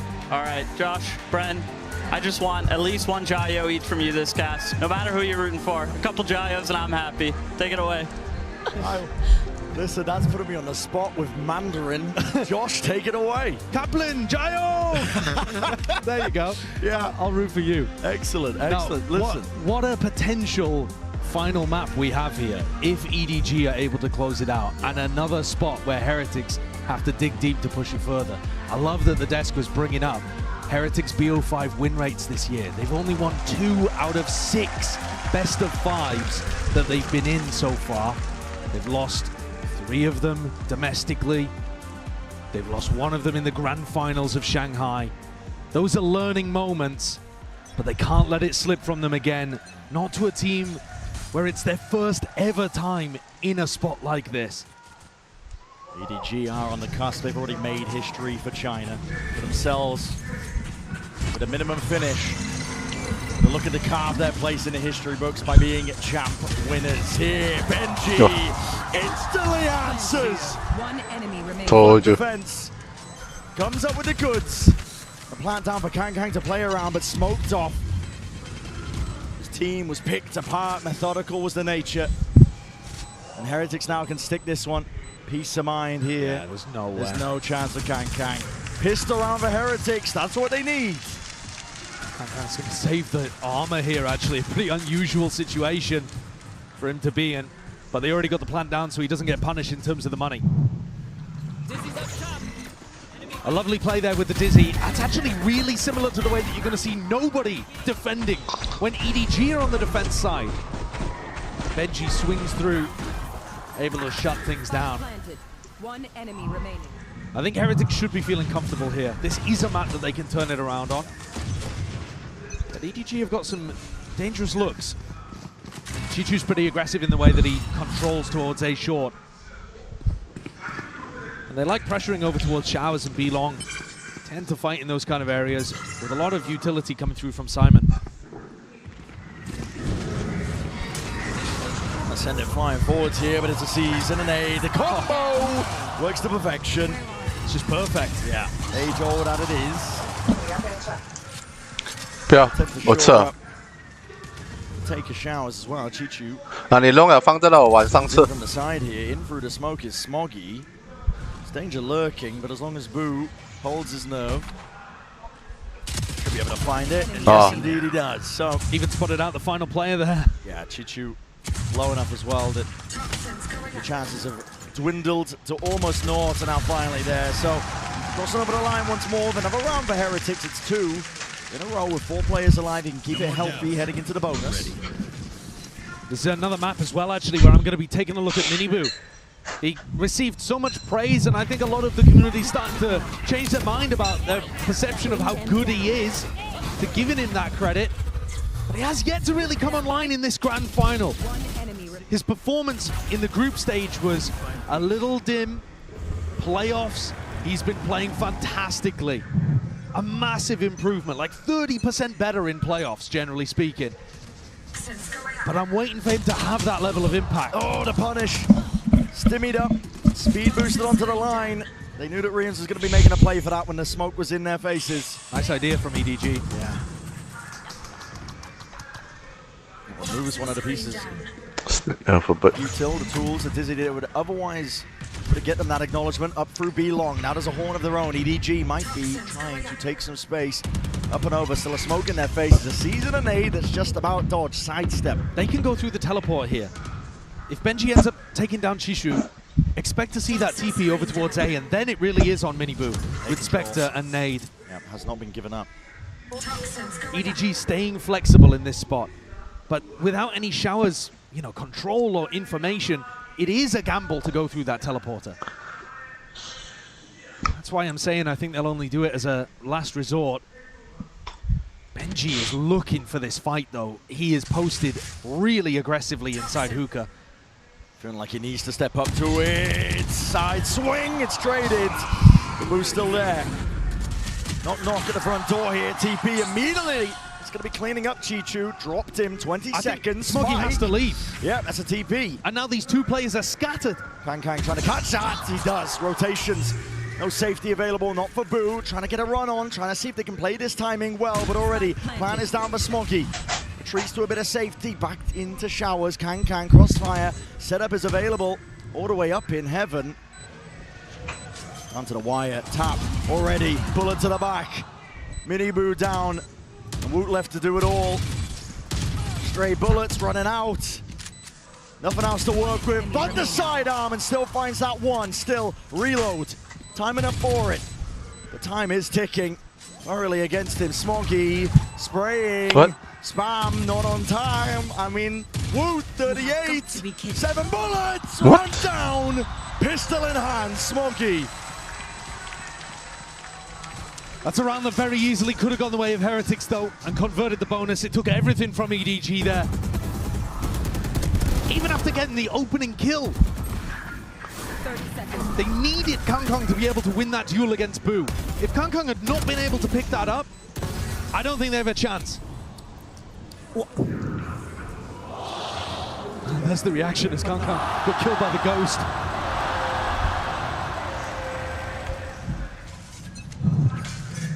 Masticating furiously. Top of the orb. Kang's trying to punish.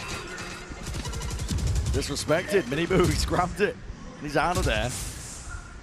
And Boo, the danger man from the previous round, who was anchoring B, has now made his way into lamps. And this is a spot that he's going to have to be cautious as the orb drops, but could backstab. EDG contact all the way. Enough to get a kill there. Bullets flying forwards from Boo. Look at the answer. Testing the defense a little bit. EDG in through a short, spam and sprayed. An attempt to deny that plan from coming down, but EDG get that extension that they were looking for. Tripled up. Lamps is a hot commodity. Rian still has full util. Mosh into Lamps here would clear that out. Rumbot sees it, spots it. Minibu just taking the peek anyway. Mosh over the top. Doesn't clear it out. Sliders of angles to play into, and that window of opportunity is seized. Chichu in through the back. Sidestep again, Benji. Meeting them pound for pound. But it's a 2v3. And the hourglass is running dry. It's a tap from Woot. He wants to force them out into the open. With no easy access to any of these players. Benji wrapping all the way around. He knows the only option is to run. Heretics fumble that retake a little, in my opinion. The normal mosh position would cover all of the interior of Lamps. The mosh that was thrown there, it ends up going mostly over towards the kind of entrance to Lamps, which doesn't clear out those positions inside thoroughly enough. Heretics now pushed down onto a bad buy. Benji's one holdover weapon, really the only thing they have to work around. Are they going to try a sand crunch?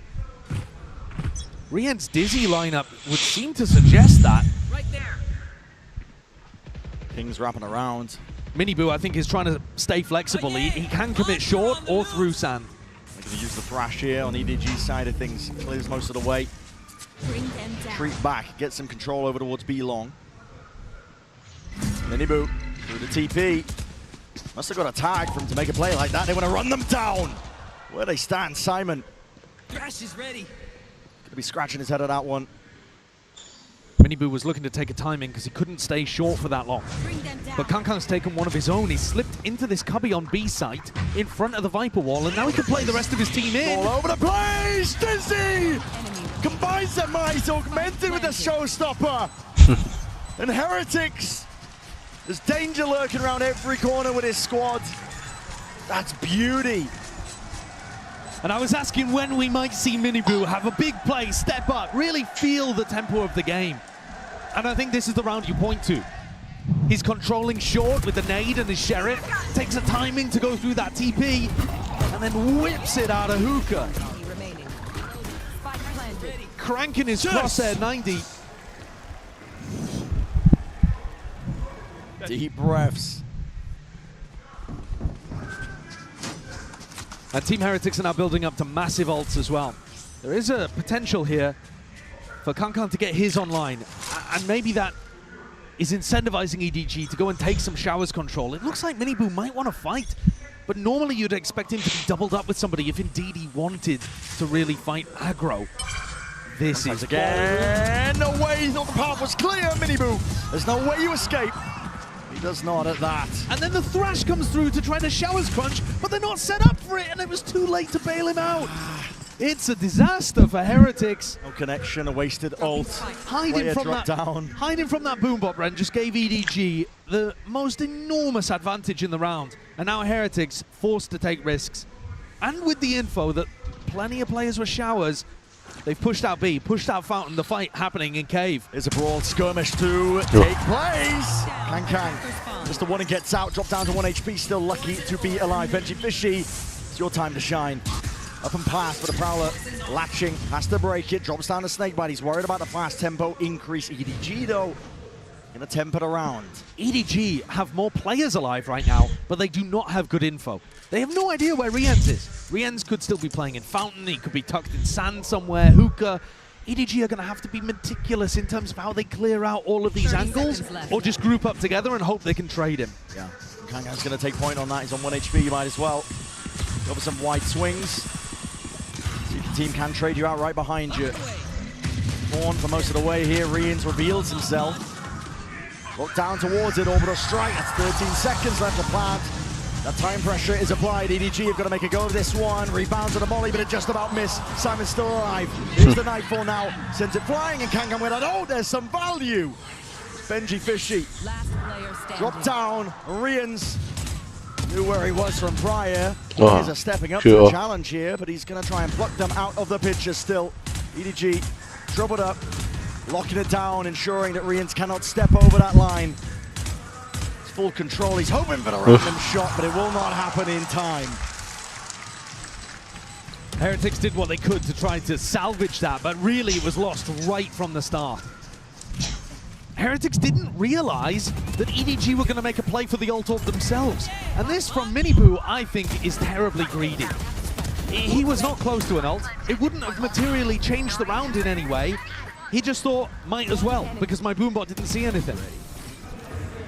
EDG punished him massively for that bad information.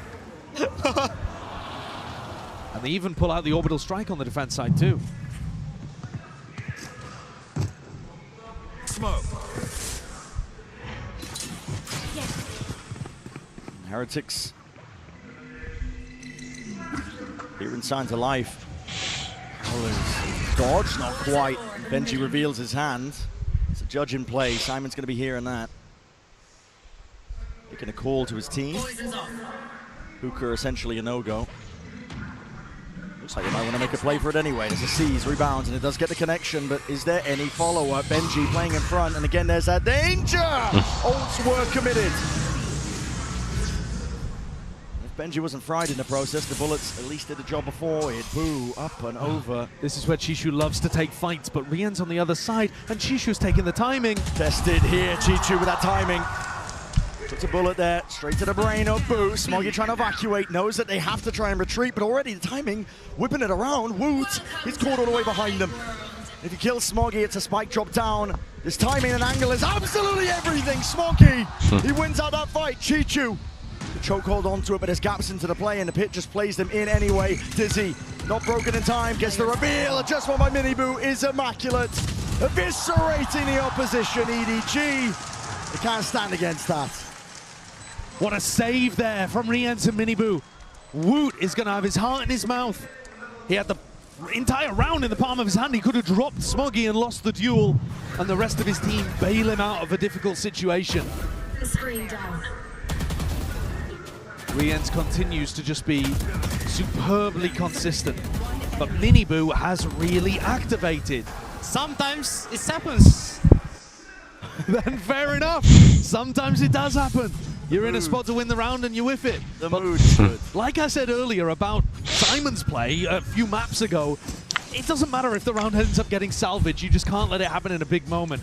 Simon redeemed himself massively on Lotus with the 1v2 he pulled off. I'm sure Woot will have his spot.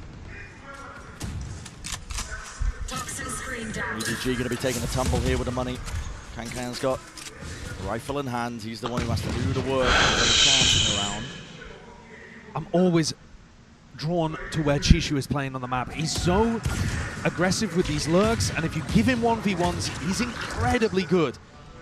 I'm watching him play over towards Shower here, wondering if he's going to look to play off the rest of his team's distraction, because he takes early backstab timings. If his team are pressuring short, he's going to swing almost immediately, and it looks like Woot looking to clear. Yeah. All right, that should at least give them some idea of where the danger is. Watch the live, but Miniboo now is going to be under an immense amount of pressure. Woot's going to be covering. Fire over the shoulder. Still trying to lock down that Shower's control as well, but revealed. There's some danger here still. Sees, connects. They see the tether into the corner. Chichu. It's a nasty one. Pulls it back from the brink, but not before he is toppled. Amps control. Once again, putting the premium. Simon. What is that, man? Matters into his own hands. This rookie is lighting them up. You gotta be joking. What is that? What a round from Simon. Where's he pulled it from? EDG are so good at playing inside smokes and spots like that. But you just don't expect it. First of all, from the Fade player, no matter who it would be. He's running around like he's playing ranked.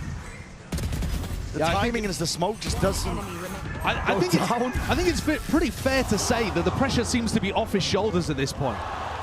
The difference in what we're seeing from him, from map 1 to recent performances, especially coming out at the back of that 1v2, he's willing to play loosely and make the plays, take the timings. Heretics have the ult, but no weaponry. Time for EDG to take charge. I like that double face. Yeah, almost with the punish. Almost. And again, Chishu looking to try to take space off the back of it. As his team pulls those 3 players to B, it softens up A and maybe allows Chishu to find his one. Boombot sails past again. That bad information for Miniboo. It's costed him rounds. We're aiming to hold them back. He has that jump spot. Snaps to the side. No shots on target though from Chishu, and he has revealed his hand here. Here's very deep flank. Woot. Laura in hands, boost, he can retreat. It's an open angle, unaccounted for. I like this pause though. You've already killed the smokes player. If you wait out the Viper wall, they've got nothing to be able to stop you. Woot's really the danger player here, I think. And again, this pit is actually going to be a little difficult to get through. I'm surprised Benji invests this. 4v5 with only a Sheriff. Yeah, Woot's got the info. I think that they're all trying to make their way over towards B, and they're already holding this down, missing the shots. Needed to be towards the dome anyway. And TP's putting a squeeze back onto him. Still, Kang. Maybe a bit of miscom. Miniboo has ult. And this round should be over. It's theirs for the taking. Showstopper unleashed. Let loose onto the feet. Nobody, not standing a chance. Lona Smithereens reveals up and counting. 6 seconds left. There's no plan in sight. You can take your time because a round is in the palm of their hands. Heretics. Swing bang. At least the pendulum. They take control of the map. Chalk up another 4v5 win for Team Heretics there, but I did not see that one coming. We've seen it all throughout the tournament. They're amazing when they're a man down. But here, they were rifles down as well. No smokes player on defense. The ults ended up closing it out, but really, I think a lot of that is to do with the space that Woot took over towards A, letting them know that it was B. The pit scared EDG. They did not want to fight into the eco weaponry. I can understand why as well. From EDG's perspective, you're thinking, all right, there's a pit down. They probably have a bunch of stingers. Why would we want to go in there? That's exactly where it thrives, close quarters. But, I mean, it wasn't. It was a Sheriff. It was Benji with a Sheriff trying to make himself puff up and look big, look scary. And postured him away into the open arms of Miniboo. And he's been decimating. I mean, he's 12-5 right now. He's top of the scoreboard for his team. Talked about it, you know, like as a player, I think, shining a light on him. He's just been thriving and improving as the tournament has gone on. Absolutely. If you compare the stats when he was playing in groups to when he was playing through playoffs, it's just a world of difference. Like I said, he's like 28, 30% more damage, even higher in terms of his like kill improvements. he's still playing the same way. He's still getting aggressive. He's still going for those entries. He's still taking that tip of the spear job for Heretics, but now he's hit it. And he's woken up in this grand final, perhaps just in time. Back and forth we go. Point reveals. 1-2, at least 3 towards the tail end. Good information. EDG going to be taking this one with a much more cautious approach. Kang went away from the ult. I think there might have been a play towards an orb, but for now, sets his eyes over towards Zuka, clears most of it with the boombot. Broken, they think something's up. Prowler. Bit of a handshake occurring. What's the goal for EDG?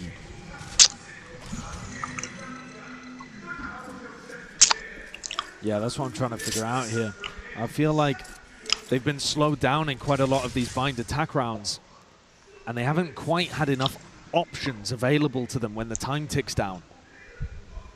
Here, they're going to try and hit into a site where they've still got Mosh on the defense side. Benji's still got Wall up. There's so much they have to get through. Seas, Nightfall. Exactly. It looks so tough. Same player, same hero. Just trying to bunker down, bolster the team. defense. And with 23 seconds left, time running short. It's an ult offloaded. Kang trying to get into the mix, into the action, and a fight to be taken, but traded out anyway. Beam down with the Phantom in hand. It's just that 1-for-1, and the plant from Simon is going to go off anyway. There's no pushback occurring. Not from Heretics, not right now, but maybe enough damage has been done. It's a 4 versus 4. Reset into the round. Benji was just watching for any sort of stragglers. Hard committed positions by EDG. It's up to Smoggy to hold them back from the elbow angle. Pixel angle to work with. Nade. This is cheeky. Dodges, rebounds, snakebite at hand. Heretics carving out chunks and pieces of the map, but are being met here. At least the firepower.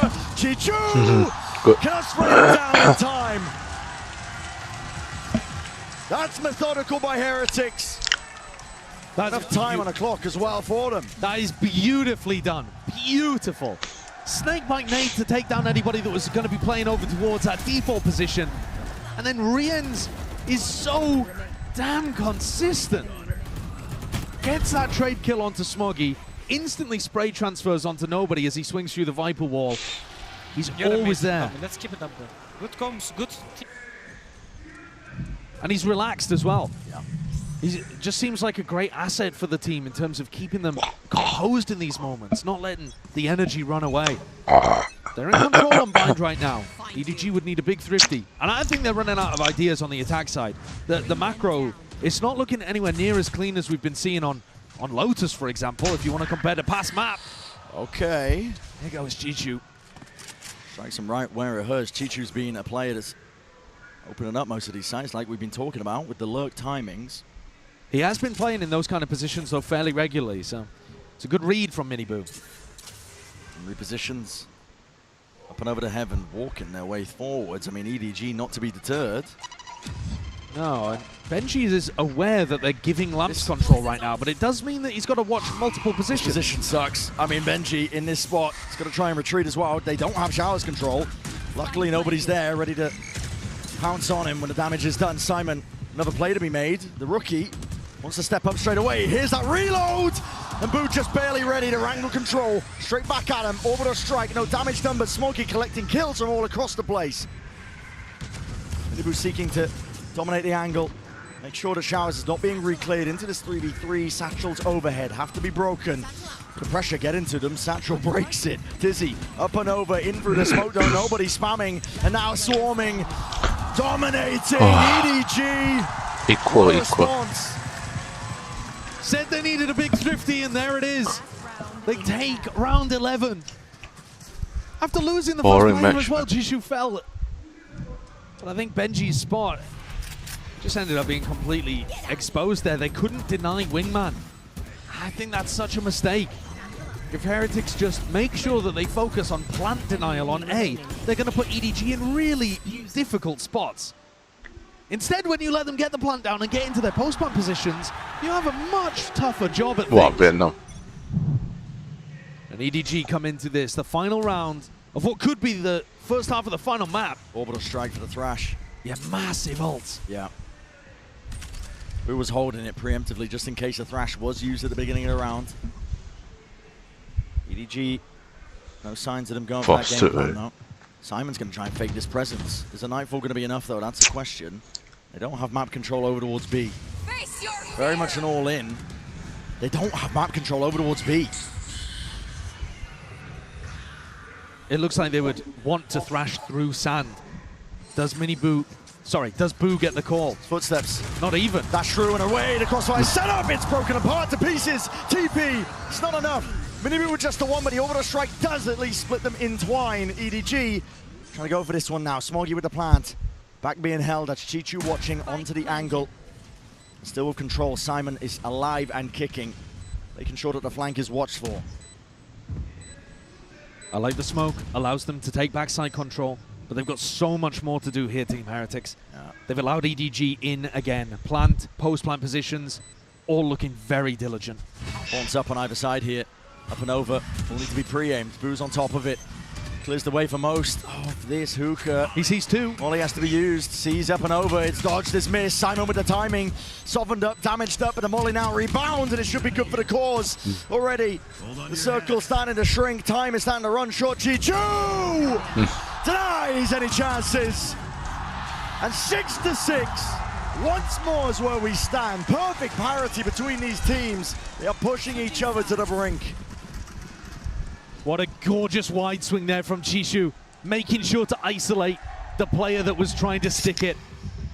He's been incredible for EDG across this tournament.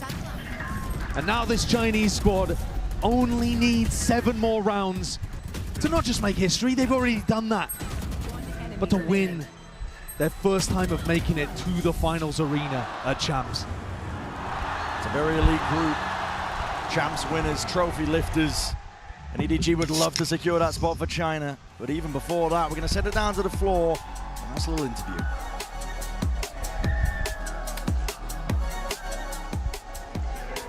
I'm standing here right now with 2 special guests. We have Genius, Trent, and Icy. Now, how are you guys enjoying the match? Icy, I know you really enjoyed that opening ceremony.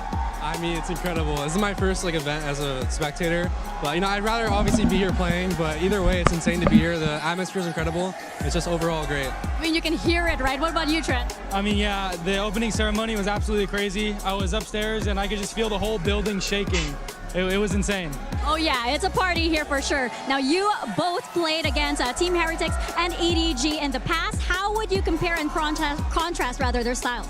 I think both teams have insane aimers. This can go either way, I'm not gonna lie. I had EDG going all the way, I had them winning this, but I think Heretics can pull this back and make it in 5 maps. What about you, Trent? I thought Heretics was gonna win at the beginning, but now seeing how EDG's playing, I gotta go with them. Oh, well, that seems to be how this map is going as well, right? So I gotta ask you guys, oh my gosh, listen to the crowd. I gotta ask you guys, who's taking this map? I think if Heretics win the map, they're winning the series, so I'd say Heretics. Oh, Trent? I gotta go against you, I'm going EDG. Oh, we got both of you on the opposite sides. All right, let's see who has it. We're gonna get back into bind.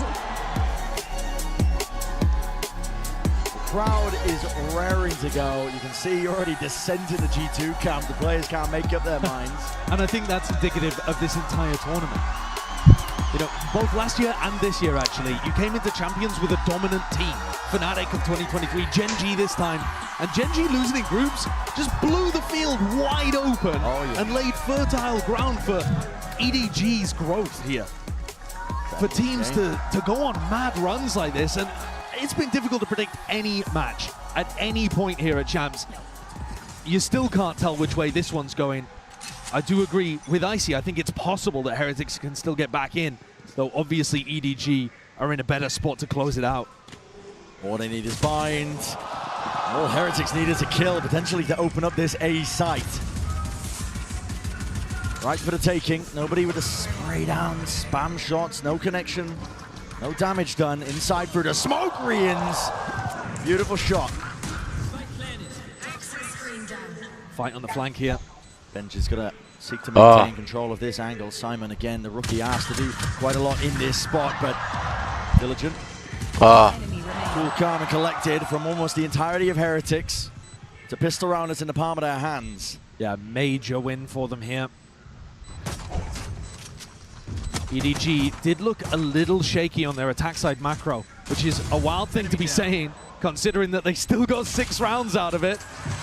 But I would expect Heretics to be extremely drilled in spots like that. This composition offers you so many ways to play. The executes are incredibly difficult to hold against. Kankan cannot afford to be giving up first kills like that. He's been the master at putting first kills on his side over the course of this tournament. Boys, let's go.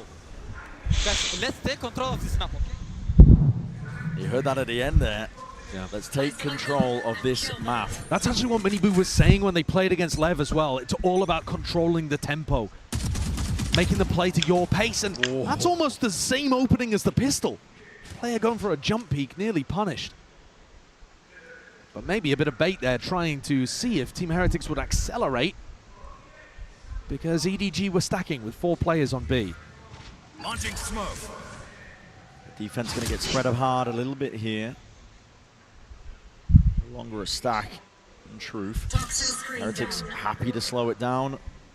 No point walking into your own demise. Heretics, 2 players not buying up in this round as well, so they've got some flexibility. They can afford a couple deaths without it knocking the economy. Yeah. And I'm looking towards Riens to see if he can get the Thrash online. Wood's happy to go and try and take this space. He's just looking for information. He's not worried about dying because he is one of the players with just a ghost. Spots 1, spots 2. It's that earlier damage. Knows there's one in lamps. Hold on, twisting, turning, and shots to potentially be found. Smoggy looking to try and push back, dismiss, but still alive for now. All he needs to do is hold Smoggy here, and the Seas will hold Smoggy very permanently to the spot. Yeah, rooted in place. Enough for his team to collapse onto it for the reclear. And now, this is where I'd be asking Riens to throw the weapon away to somebody else. You know, put it onto Benji or Woot and go hunting with the pistol. Exactly. This is good alongside a nade here. Woot's trying to get himself round to the corner, and luckily, enough wiggle room. Born down and out. Pistols in their face. Close quarters is where they're going to be thriving. Jumping through, double tap. Players are dropping. Suddenly, there's chances. The Kangkang's lone with the rifle in hand. Steady aim. Still, it's a little bit labored, but it gets the job done. They save 2 out of 3 of the rifles. So EDG do a bit of damage, but it's not going to be catastrophic. And they did manage to get the Thrash online. So even though it looks dangerous, Heretics are in a position here where they could start snowballing away on Bind. One enemy remaining. Gun here.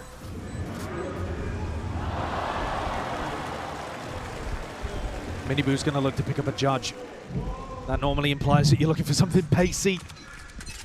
The Thrash making space for the judge double blast back. Yeah, holding the nade as well, just in case there is that play happening. Season going to be combined using conjunction. Thrash all the way through, clears the way in the path in through showers. Judge in hand. Last control there, but it's a satchel and a pivot. They want to go over towards B.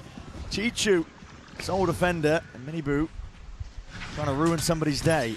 I'm not sure that was the game plan off the rip, but an audible call by Boo. See how well it works. 3 players from EDG still sticking over towards A, thinking that this might be a re-hit.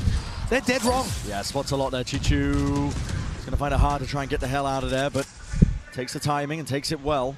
Combat is real. Heretics are the ones who are running out of options. Yeah, it's very tough for Miniboo to play the entry when he's got a judge. I think it's time maybe to swap that on to somebody else. Without the blast packs, how are you going to gap close? 45 seconds into the round. No control of A.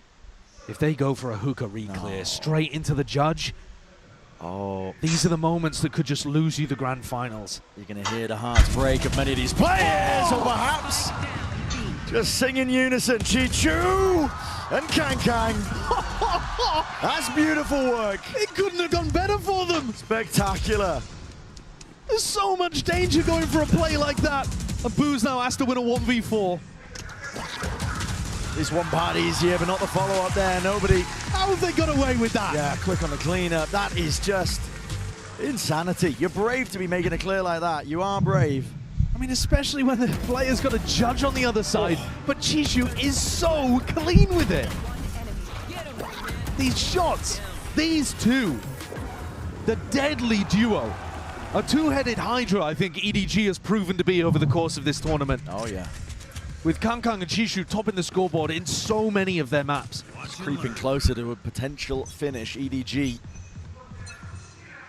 top of the scoreboard, in my opinion, are MVP candidates for the Grand Finals. At least if you're only looking at EDG. For Heretics, it's up to them to see if they can answer back.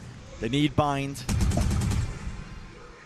And their play with the Thrash found no value really in the prior round. They got just let EDG win so that I can So a good read from EDG as well. And now going exploring again. These are the spots where Chishu is going to look to try to challenge, but I think Benji tends to play these a little safer. I don't think he'll just walk into Kangkang. Bring them down. But that also means he's not going to clear Kangkang. Prowler spotted. Broken. TP long control. They have pushed back the defenders on B. But Simon, Chishu, they're yet to call a rotate, so still 3 players. The strong site is A. That's where Boo wants to end. Oh, they're going to be going straight into the maw. They have not cleared Kangkang. In fact, I don't even think they know Kangkang's here. Smoggy to take contact. A Dizzy over the top. Molly in the hands of Smoggy, and as that contact caught, players are falling to fiery finish, potentially in the A short avenue. Rians has got to answer back. It does so with that shot. Right on target, 2v3. Boo from the side turns into a 2 versus 2, slightly more winnable. Out wide, but accounting for it, and the Haunt is perfection. Tired. And from the box just to finish that task, 8-8. The Heretics were not ready for those final 2 players there. Not whatsoever. Swung out into front sight. Thinking that Chishu and Simon were going to be in, you know, over towards B. Did not get that. What a setup, though.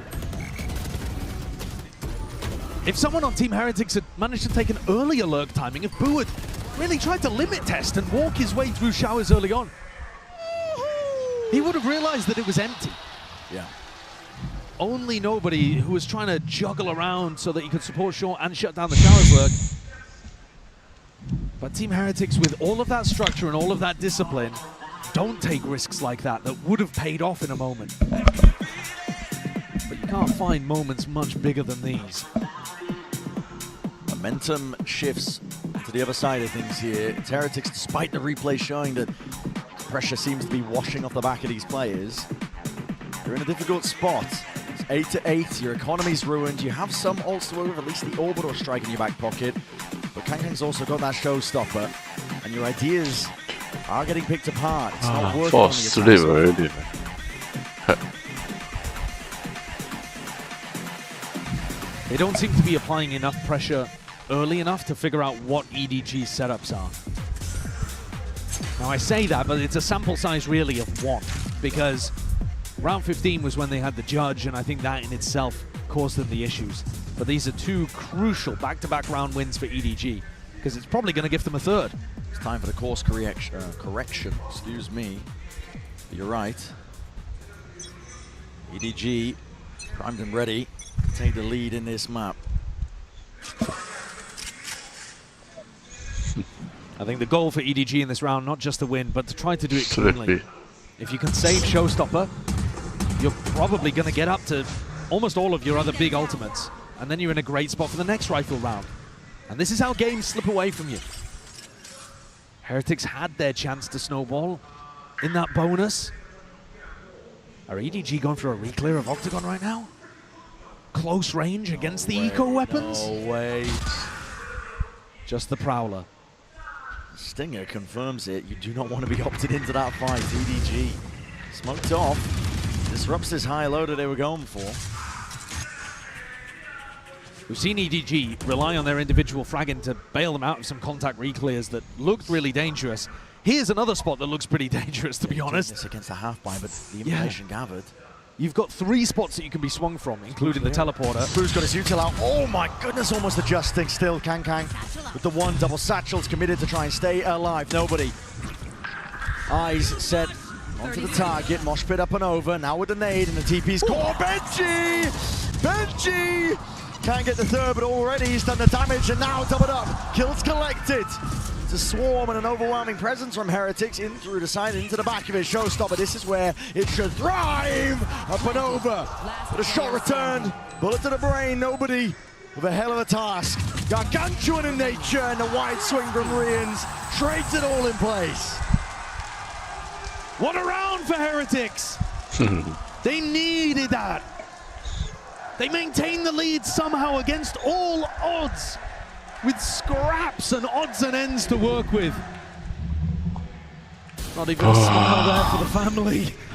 They can't bring themselves to believe. And I can't blame them. Well, a small moment that I want to point out in that round as well. What a clutch nature for Riens to stick the plant. Let's go! For the MasterCard Thrifty, they needed that plant to go down, but Boo pressured early. Double swing. EDG might be on that lower weaponry, but there's still that danger lurking every corner. And Heretics are making sure to make sure that they collect these kills. Fast flank. No oversight. There's a fast flank. Prowler's going to be dodged for now as well, but Heretics know that they've got open access. Really nice from Boo, making sure to monitor as the spike was coming in this direction. Holding onto it. Wait, they've missed the timing. Boo's still holding. Wait, he's down. Hold on, Woot. Forced to pick up the pieces. Can you forge a path to victory, Chi-Chu, with that rifle? But he's just one man now, dropped down to 5 health. Nade online for Mini Boo. Mosh still available. It's unwinnable. Yeah, the snake bite too. Every piece of post-plant utility that Heretics could possibly want in a crossfire setup. Yeah. Chi-Chu's going to try and valiantly give his life for it, I'm sure. There it is. Benji shoots him in the back. 2-round lead for Heretics. Not giving up hope yet. What a difference that Thrifty has made. What a huge difference it's made. Instead of being in a rifle round where EDG were 9-8 up, we now find the next rifle round where Heretics themselves are 10-8 up. Nice, boys. Let's go. Nice dealing with the aggression, Wood. Well played. I do love the way that Miniboo gives very specific praise to his teammates. Yeah. You know, he's always got a single focus of something he thinks that they did really well, either as a team, together, really making sure that they keep that at the forefront of their mind. This next round is about to be explosive. It certainly is. There are 8 ults online, and almost all of them with these bind compositions are round winning. Yeah. You don't really get any that are throwaways. EDG going to be thinking themselves. I mean, it's them that press the panic button almost. Timeout taken. They do have a lot of ults of themselves, but the trouble is you can overthink it so easily. Heretics could very well just send this full throttle in for the A rush. You have a showstopper to work with. You have an orbital strike. You can clear through most of the map. Cleave your way through. Do you think that's the kind of team Heretics are, though? I think coming out of rounds like this, they tend to be more measured, more cautious. Waiting for the idea, seeing if EDG have cooked something up. I think generally speaking, yeah. I think the EDG are more likely to be the team that takes the risk. 10-8 down, even though they're on tournament map here. EDG convert on bind. Things they wouldn't have dared to dream only a few months ago would be realized. CDG squad, I mean, not only have they broken past the prior limits, at this point, they're dreaming for the whole bloody thing. I mean, this is the culminating moment of the year. Champions 2024. It's the crowning jewel for VCT. Simon pushed out. So good work maintaining Shower's control at the start of the round. That might be useful, might be important later on if they group up over towards B and need to take the teleport. Simon's going to look to try to re-clear that at the same time as Nobody and Chi-Chu go exploring sand. Both of those areas, though, have no Team Heretics players defaulting. Instead, it's B long, it's short. It looks like it's going to be a fake B exec here that's supposed to go then into a real A execute, relying on that previous control of Showers. The thing is, there's no way that EDG are going to buy that this is really B, in my opinion, because look at the positioning of Nobody and Chi-Chu. Wow. They're just full looking at it. They are. Simon, though, he's playing floating position. He's in spawn, waiting for the sound cues. Kang re-exploring. He is isolated, he is alone, but it's only Woot to deal with. He hears a Dizzy, clears his way through. Nightfall is used very preemptively. You can sidestep that one with ease if you're Heretics, but 30 seconds. Time is running short. The fast flank. And here it is. All emphasis placed onto this. Mini boot. It's a showstopper in his hands. One right decision, one correct guess could completely change the tide of this fight. Woot just misses the dizzy with ease once more. Nightfall's dropped, cracking down on his orbital strike, trying to spray them down. Players are dropped on every single ankle. Mini boot wins the fight out, and time is barely there to spare. Chichu, no long for this world. Up to 11 for Heretics, and now they're in the driving seat. What a game, what a map for Miniboo to come online. 20 kills across 19 rounds, and not just the kill factor, but the manner in which he's doing it, and the kills that he's getting are so important. He gets the kill there to deny Kang as he's trying to put Spike down. Tries to put the Spike down again, swings, kills Smoggy. If he doesn't kill Smoggy, there's 5 seconds left. The round would probably have been over. What a time for Miniboo to wake up in the grand finals. And now fast tempo play.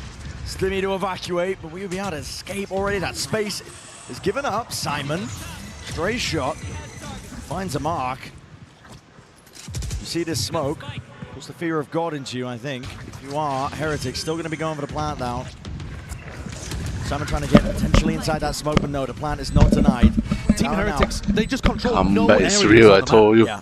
The crowd, and they're going to be pushed into this corner with this flank online, and now they have that knowledge, but it's a Thrash committed one of their own. Sprayed down, nobody's trying to at least turn some heads over towards him, try and play his team into the fight, into the fray once more. Chichu striking where it hurts, but yet shut down in a moment. Right when it matters most now, Simon do it all. Sheriff in hand, upgrade in front of them. Yoinks it, but it's not enough. Up to 12 for Heretics. This team has dug so deep. It was even at the half. It looked like you couldn't separate them on this map. Heretics have stormed off into the lead. A 4-round advantage now for a team that's been in these spots before. And actually, as the series got deeper and deeper, their play ended up trickling off. They couldn't match the pressure of the moment at Shanghai. But this is a different Heretics. They've learned from prior experience. What on earth am I looking at? I told you it was a comeback. This is spilling out Oh my all sorts god. of directions. That's great. If you don't go and clear that, you're worried they're retaking sand control at all times, Kang. Benji! Oh boy. You do not expect Benji to be picking up an op in the final round. Kang. Peak. I couldn't tell if Kang had one of his own or if it was just a rifle in play, but you're not favored there when Benji can just lock it down. He's so much further away from the corner as well. He's always going to see you first, but Kang relying on his skill to take him over the line. This pit, though, continues to be a bit of a bother. Heretics, by the look of it, want to kind of commit to the B site and then just leave Hookah. Plays in front of him, goes for the nose scope, spam down. Hello, ults online. Chichu, an attempt to deny the plant. Online, but at least collects the kill before the trade is online. Up to 12, and that plant goes off without a hitch. Heretics can feel it. They know the Benji is market. He's going to be holding it. Still with that operator. You can't really get active into this moment, but oh, hearing the footsteps. Double back. Simon lights him up. Heads will roll, and it's EDG to trying to stay alive into this map at this point. It's all stacked against them. Avenues accounted for. Positions watched, but luck at a draw there. Util out into the hands. Spamming, praying away down to the 1v1. Simon has got to do it all. The tap and a shot landed. It's not over yet for EDG. Once again, the newest player comes up clutch. The addition of Simon has added so much to their team environment overall. The way in which Kang's supported. But today, and in the group stage of the tournament too, we've seen Simon be immaculate in high-pressure clutch spots. It's almost unfair to ask it of him. As a rookie to the team, his first international event ever in the grand finals of champs. Come on, please. But his composure and his aim look clean at the moment. Kang does pick up the operator. It was saved. Got no armor to go along with it though. Potential tool that they could use. Slower play by Heretics, and still they are in the driving seat. Nobody tucks himself close, a bit of stray spam, but nobody finding a mark. He's weaving around them, dancing around them. Eventually found and dropped. Plants it online, but none the wiser. And an alternate hand to Kang. Spotting the retreating players, at least hearing it. A pre-fire towards the corner to no avail. Nade, rebounds, damage, connects, it cancels. Rians, he's out of it. Simon's defusing. What about body block? Simon, he's got it all the way. Absolutely spectacular. What an outrageous play. What a phenomenal protocol for EDG. The nade up and over the top, cancelling the thrash, and then the body block. Get yourself a job in the Premier League as a keeper. Just rattled off his shins. Also, what on earth is nobody doing inside this smoke? Why did it take him 15 seconds to die? Just absurd. The clearance is going to be haunting Heretics. Timeout called for them. I said they were in the driving seat, but they are losing grip of the map. And with it, the series, the finals. Still 2 rounds is what they've got to work with. All they need is one. Look at what it's doing to the fans down there, and imagine how that's echoed in the players. The fans have the freedom to sit there and allow it to affect them. The players have to shrug it off and move on instantly, not allow it. Not allow themselves to dwell on it for even a second. Neil looks stressed though. If they lose a couple rounds, it's going to be overtime with EDG having 4 rounds in a row.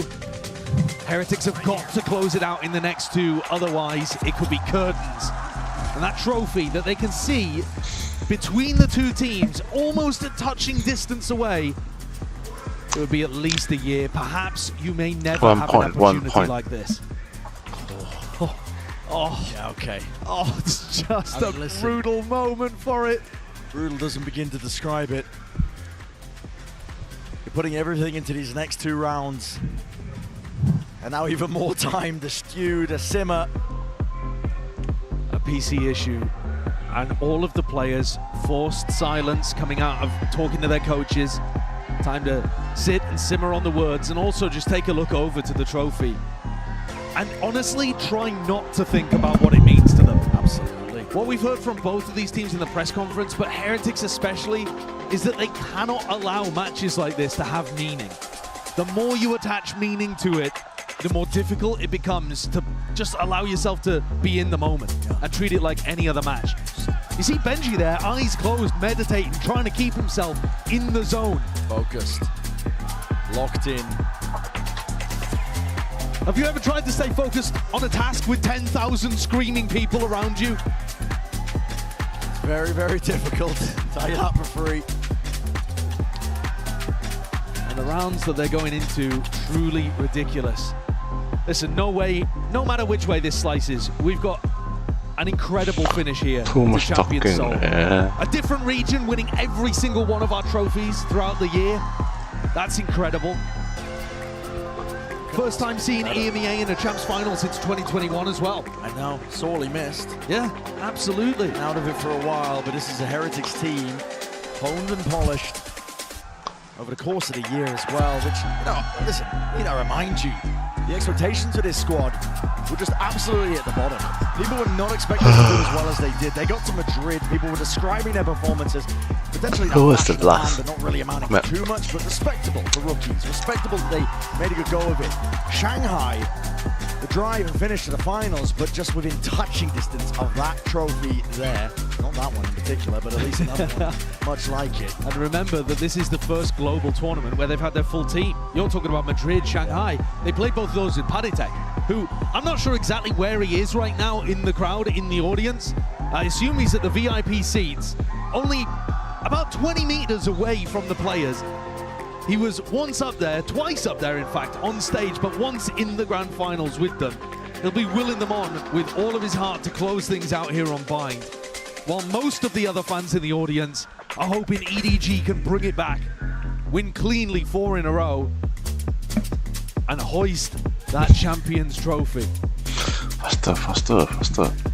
That's what they're all playing for. God, take a look at this once more.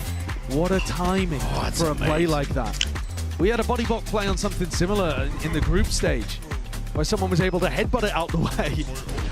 This one clacking off the shins. It's a crew player, I think. We're seeing such great protocols. You know, if we go on to Abyss, if that's the next map we're looking at, we've seen DRX earlier on in the tournament have that denial of the Astropol post-plant setups. It's been a lovely tournament for it. Just individuals stepping up in intelligent little ways. Hasn't just been how to take fights, the gunplay, the util. We've seen players small details. Shine. Yeah, the small details, minutia. And we're right back into it here. Heretics hoping to make this round a turning point. And this could be everything. If Heretics lose, Benji is not going to have enough money. Woot barely with enough. Depending on plant money as well. Heretics need this round to go their way, otherwise we could be looking at overtime. Big odds online on the Heretic side. Lots of tools to work with to get it over the line. It looks like they're trying to disguise Kang here.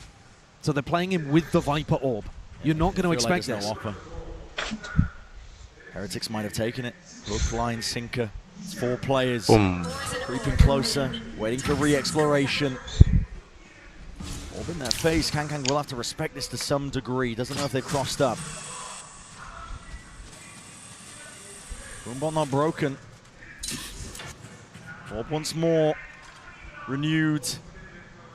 Refreshed. Snake bite to answer. Hard committed onto the corner. Showstopper right from behind. But Really? Kang skewers them in place. What? Up and over with a Soundcue's cut. EDG What? making a go of things. 35 seconds. The plant is down. Nade and Molly down at the feet. Dropping Boo in place.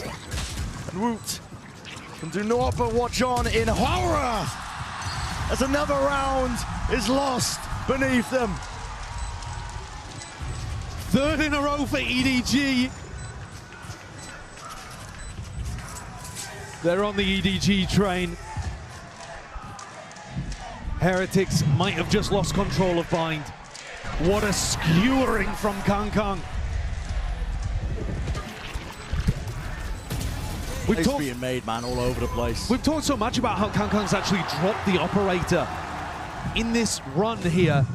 He's picked it back up a little bit. Against Leviathan, he pulled it out 20% of rounds instead of his usual 11, 10. You're seeing him pull it out again here.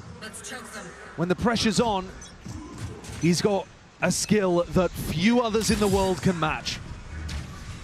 No one's really possessing it. Ice cold.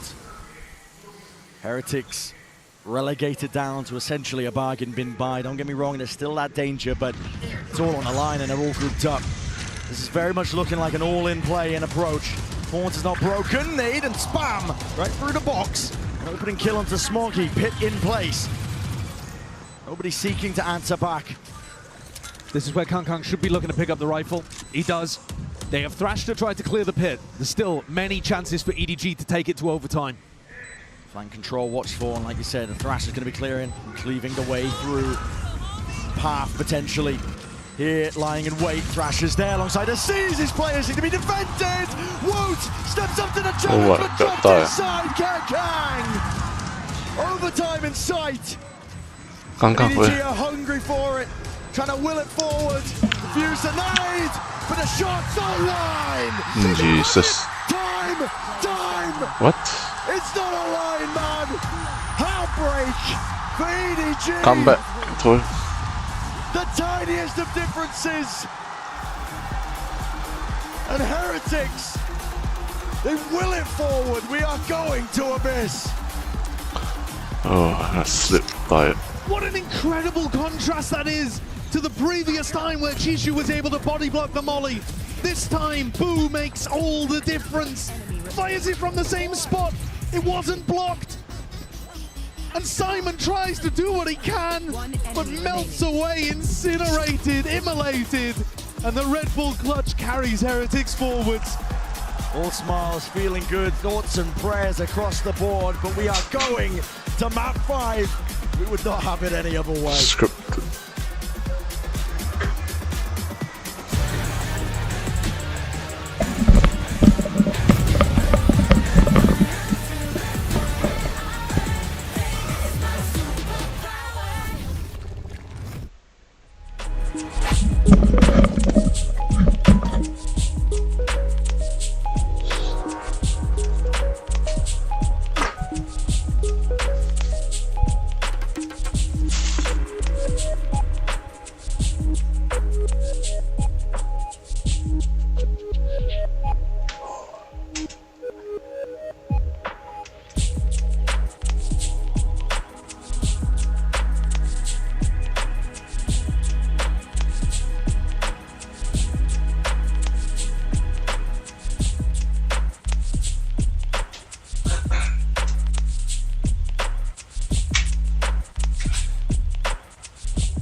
alive, yeah, they may shoot, but we find.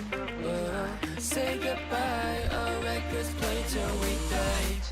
Bulletproof, yeah. Bulletproof, yeah. On the roof, yeah. We going up, yeah, we going up, baby. Bulletproof, yeah. Bulletproof, yeah. On the roof, yeah. We going up, yeah, we going up, baby. Saying oath to my mirror, I won't slow it till I'm bigger. Well, till I'm thinner, so my flow will never simmer. Gazing at the stars, cause I'm born to make art, though they never know I'm far. My mentor, stating judgmental, shady, no mentor, only role models in the making, don't cuddle. I can take it, bulletproof, how I make it. My music never dies, stay alive. Stay alive, yeah, they may shoot, but we find. Say goodbye, our records play till we die. Bulletproof.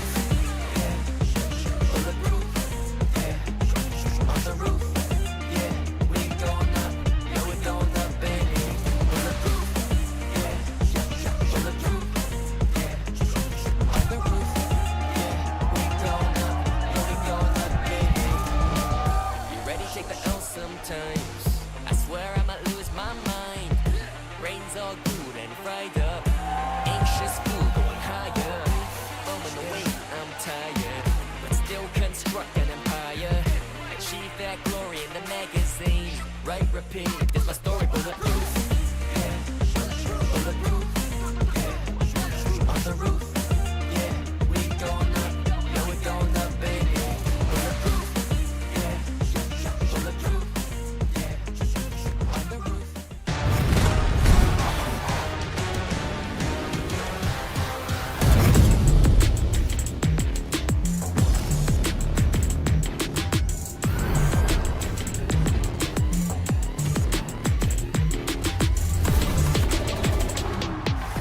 We are going to map 5, baby. Heretics, they pulled it back.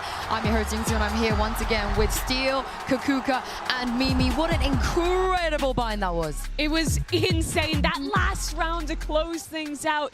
A Kong ace, but not in time past the Molly. And that felt like the story of that game to me. It was so many of these scrappy rounds from Team Heretics, winning eco after eco just to stay alive in this finals. Yeah, time after time, we see, as you're saying, Heretics really trying to cling on everything that they have, winning those very important rounds. The timeouts are coming in the most important times, but we have to highlight Miniboo just having the best utility that you can as a duelist when it comes to this ecos. On the other side, EDG also got a lot of rounds that they were not supposed to, but my biggest point of concern is those retakes that we were seeing at the end of it. EDG was not really able to win them.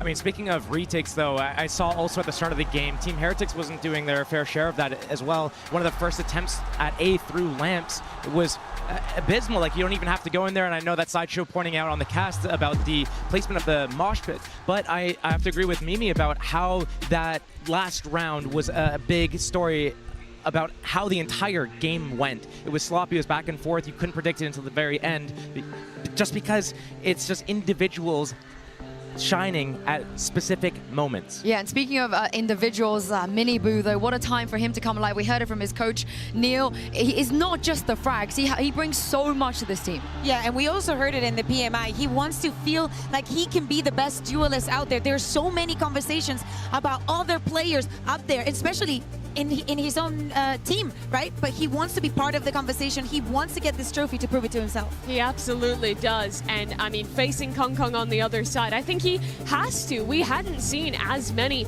of those star moments from Miniboo this tournament. I think a lot of it has come down to being very much a system player, getting traded out in a lot of these rounds. Yep. But the games where he is still playing that hyper-aggressive style, setting his team up for success, but also winning a lot of those opening duels and having those individual impact rounds as well. When the game is getting sloppy, like you were talking about in this match, Steel, it is really important to have him playing like this.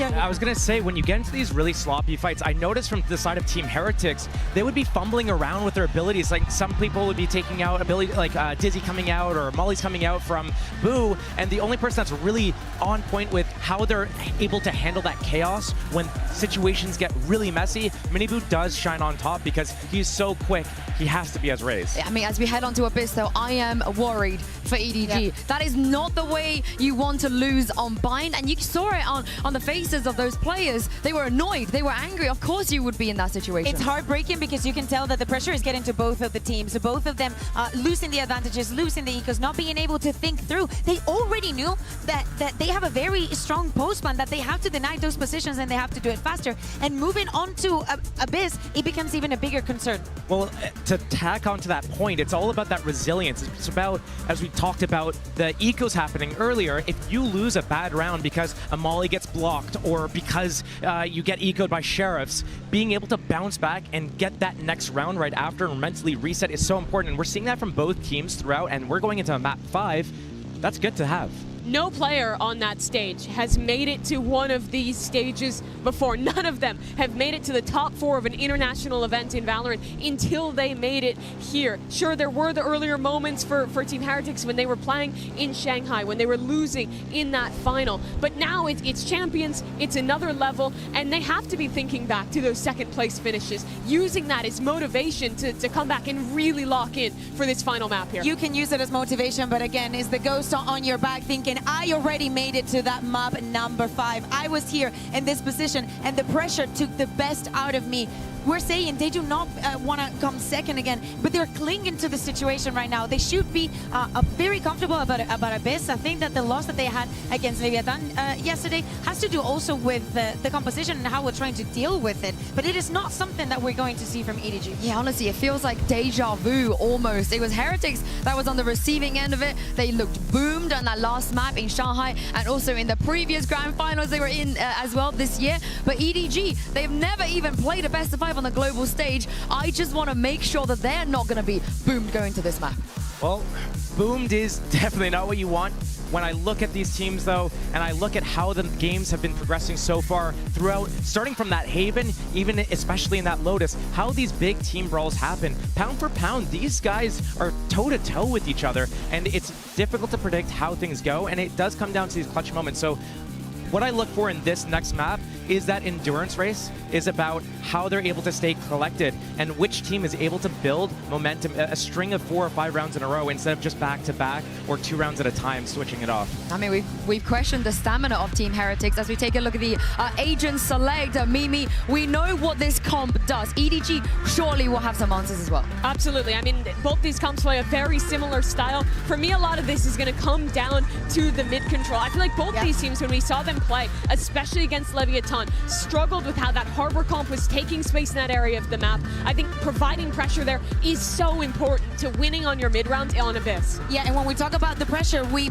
acknowledge Benji's playing on the Cypher, but EDG does not have that Sentinel. We need to see the value coming out, because I think that for EDG, this double controller suits them so well. They're trying to replicate a little bit of what they do on Lotus. When they can slice up the map like this and force the fights, which they have been really good at, that's when things get worrying for Team Heretics, especially at that B defense getting split on from middle. That's what I look for Team Heretics. Well, this is it. No more room for mistakes. It all comes down to one final map, and the winner will be our 2024 champions. Give it up one last time. Show some love. Here's Bren and Sideshow. Thank you very much, guys. Excited to get into this one. It's the crowning moment for one of these teams, but on the other side, it will be bitter disappointment.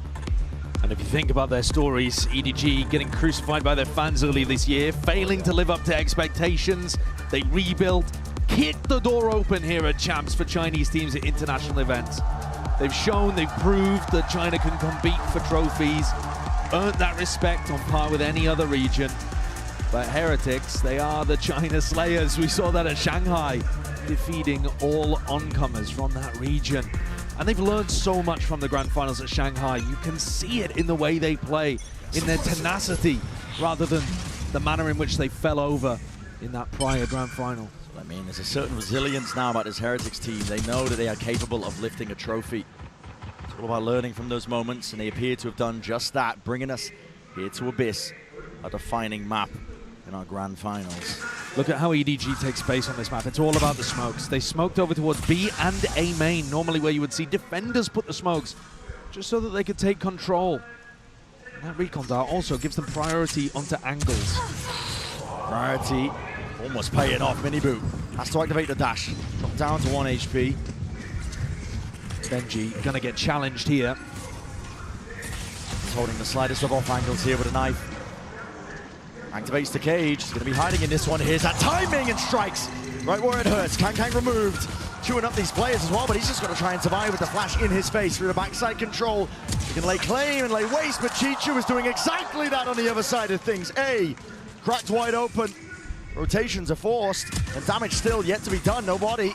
He's creeping, crawling forwards, finally reveals his hands. He's using the dart to try and get ahead of the timing, but he's dropped instead. That's way too aggressive for nobody. He's just giving away the advantage, but Smoggy's there. Miniboo! The return of the fire, the return of the shot to 2v2. Anyone's game here for the pistol round. Nobody's distraction, though, has given these players so much space to go and play with. Chichu's post-line position is ridiculous. Yeah. And somehow Miniboo and Benji are reading into it. They're slowly clearing this. Slowly clearing, but damage needs to be done. Benji Fishy doesn't account for Simon. Once more, this rookie's in a team. Closes out a round, a necessary one. It's a bit messy for EDG, but you can see the game plan working fairly well. Oh, what a time into a caught inside. 30 seconds left. Astral plane there. Boo completely caught off guard. That's the same kind of timing that Boo himself likes to take on the lurks. Surprised he got caught by that one.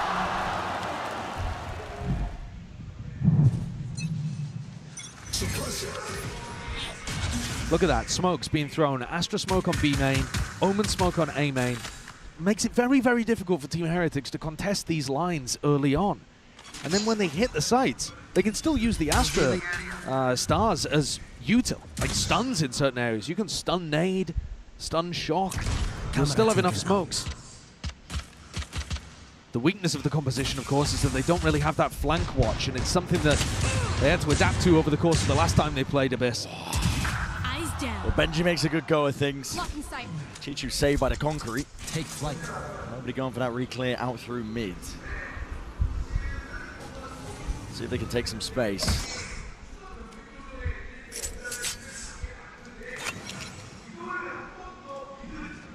Boo himself looking to potentially take that timing, but no. Instead the stack over towards A, which the gamble will be incorrect. EDG looking like they're going to get a fairly easy opening here on Abyss the first couple rounds. Dodging those thrifties that were nightmarish on Lotus and Bind, actually. Yeah, it's going both back and teams forth all the time, right? Yeah. Weapons dropped off. Chichu doesn't want to risk going down here. Hands it off over towards Simon, goes for the plan as well. He's going to be close. Big ult there. Cosmic Divide. One away now. Chichu can go hunting. The Cosmic Divide is massively impactful on this site as well. Actually, on both sides. Throwing it down to be able to get cheap. Last player standing. They realize it. Sonody was one away. Yeah.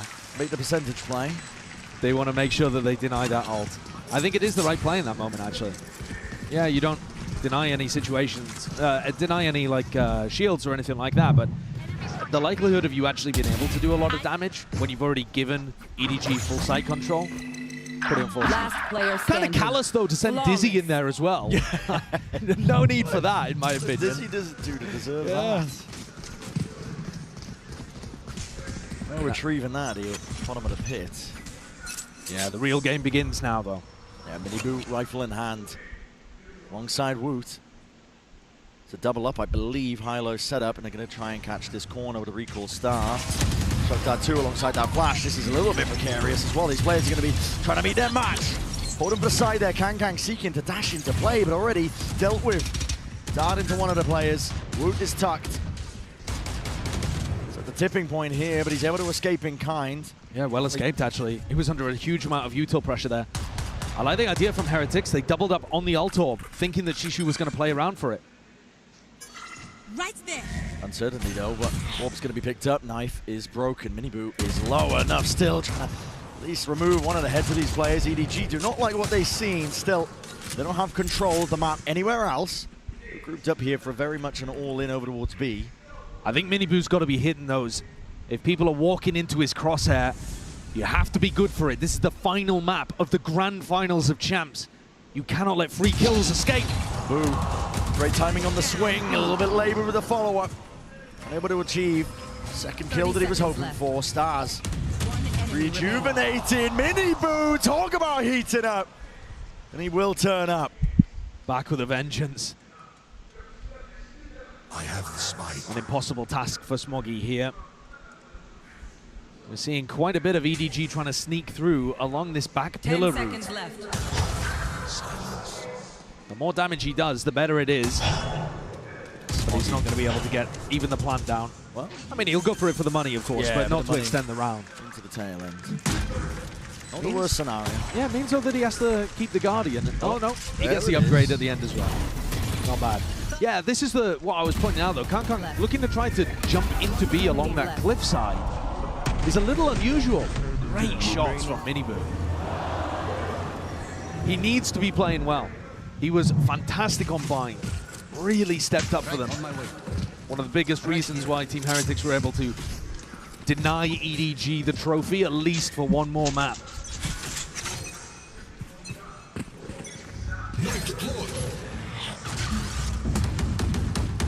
Team Heretics, though, had a huge defensive anti-strat to try to deny Chichu the ult orb. Well, now he has it. Now he has the Cosmic Divide. What is Team Heretics' game plan around it?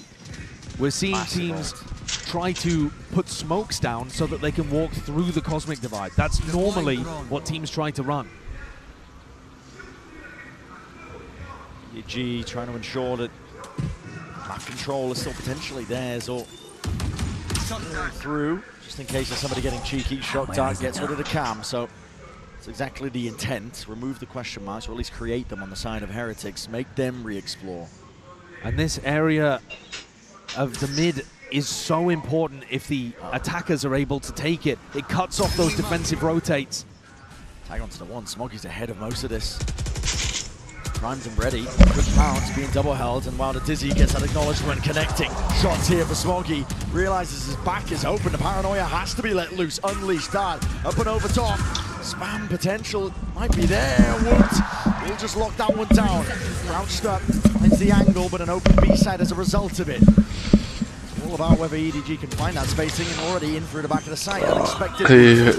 Not get punished though. Back up and over towards the top. It's got 1-for-1 with the kills, and Simon, goodness me, Benji, able to respond.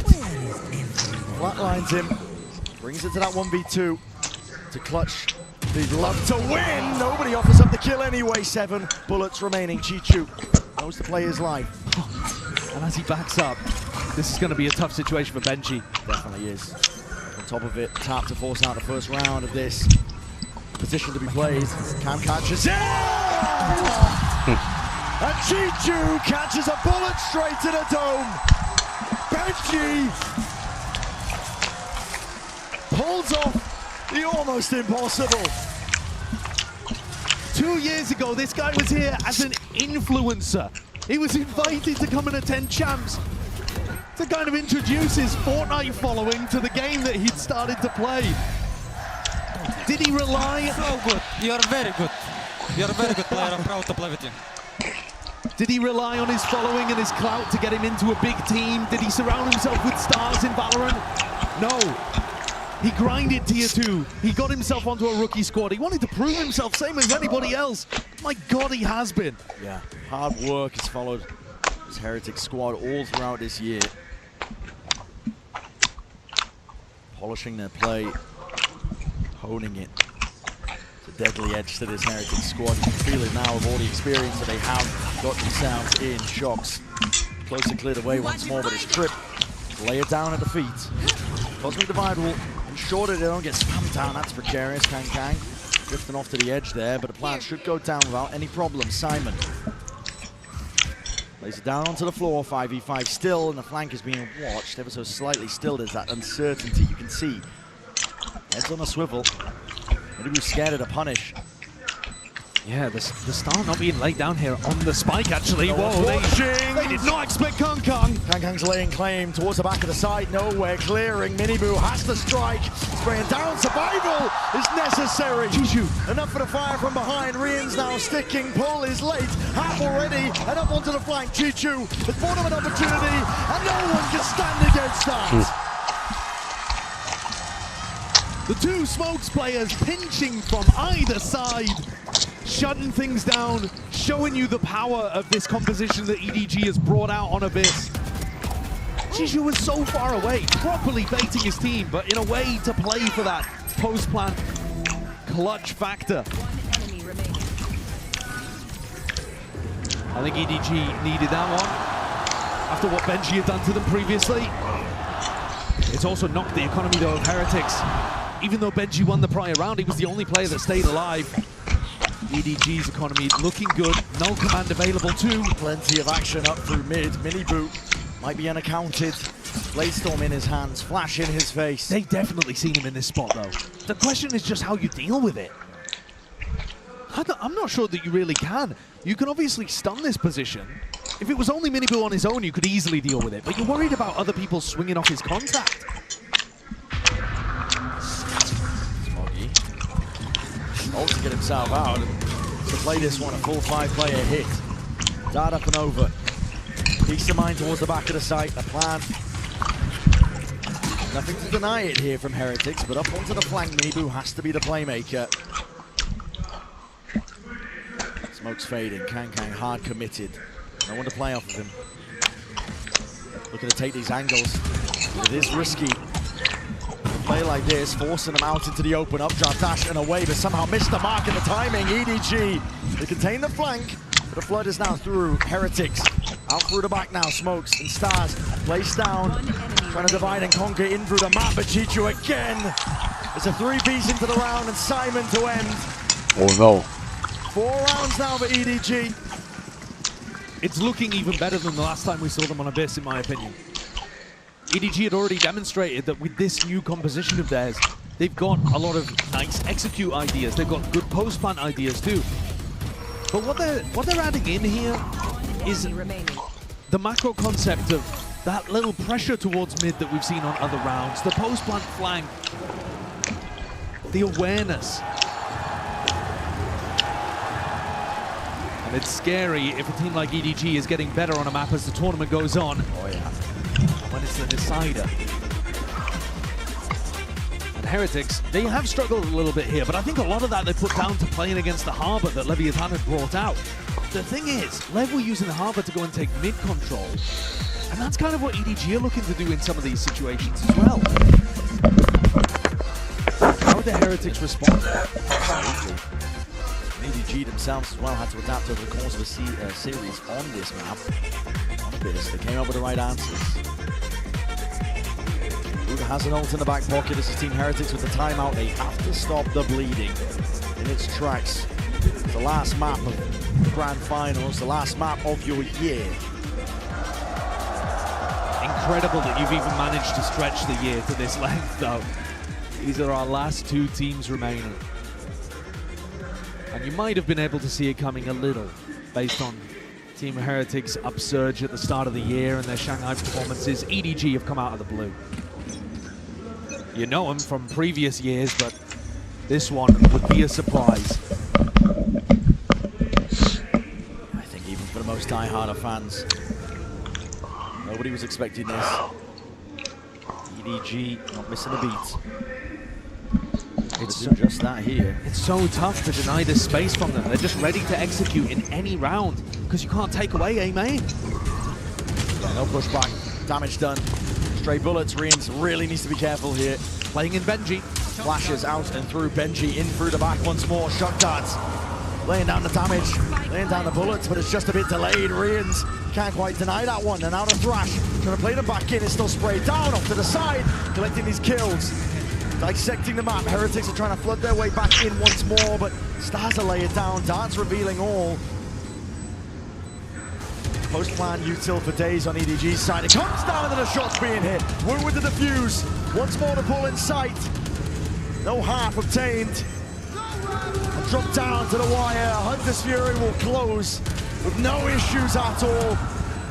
Wu is left to scramble. And EDG holds strong. Shit, EDG winning. Heretics have not come up with the answer here. They can't figure out what to do against EDG. It's so difficult to anchor onto the site.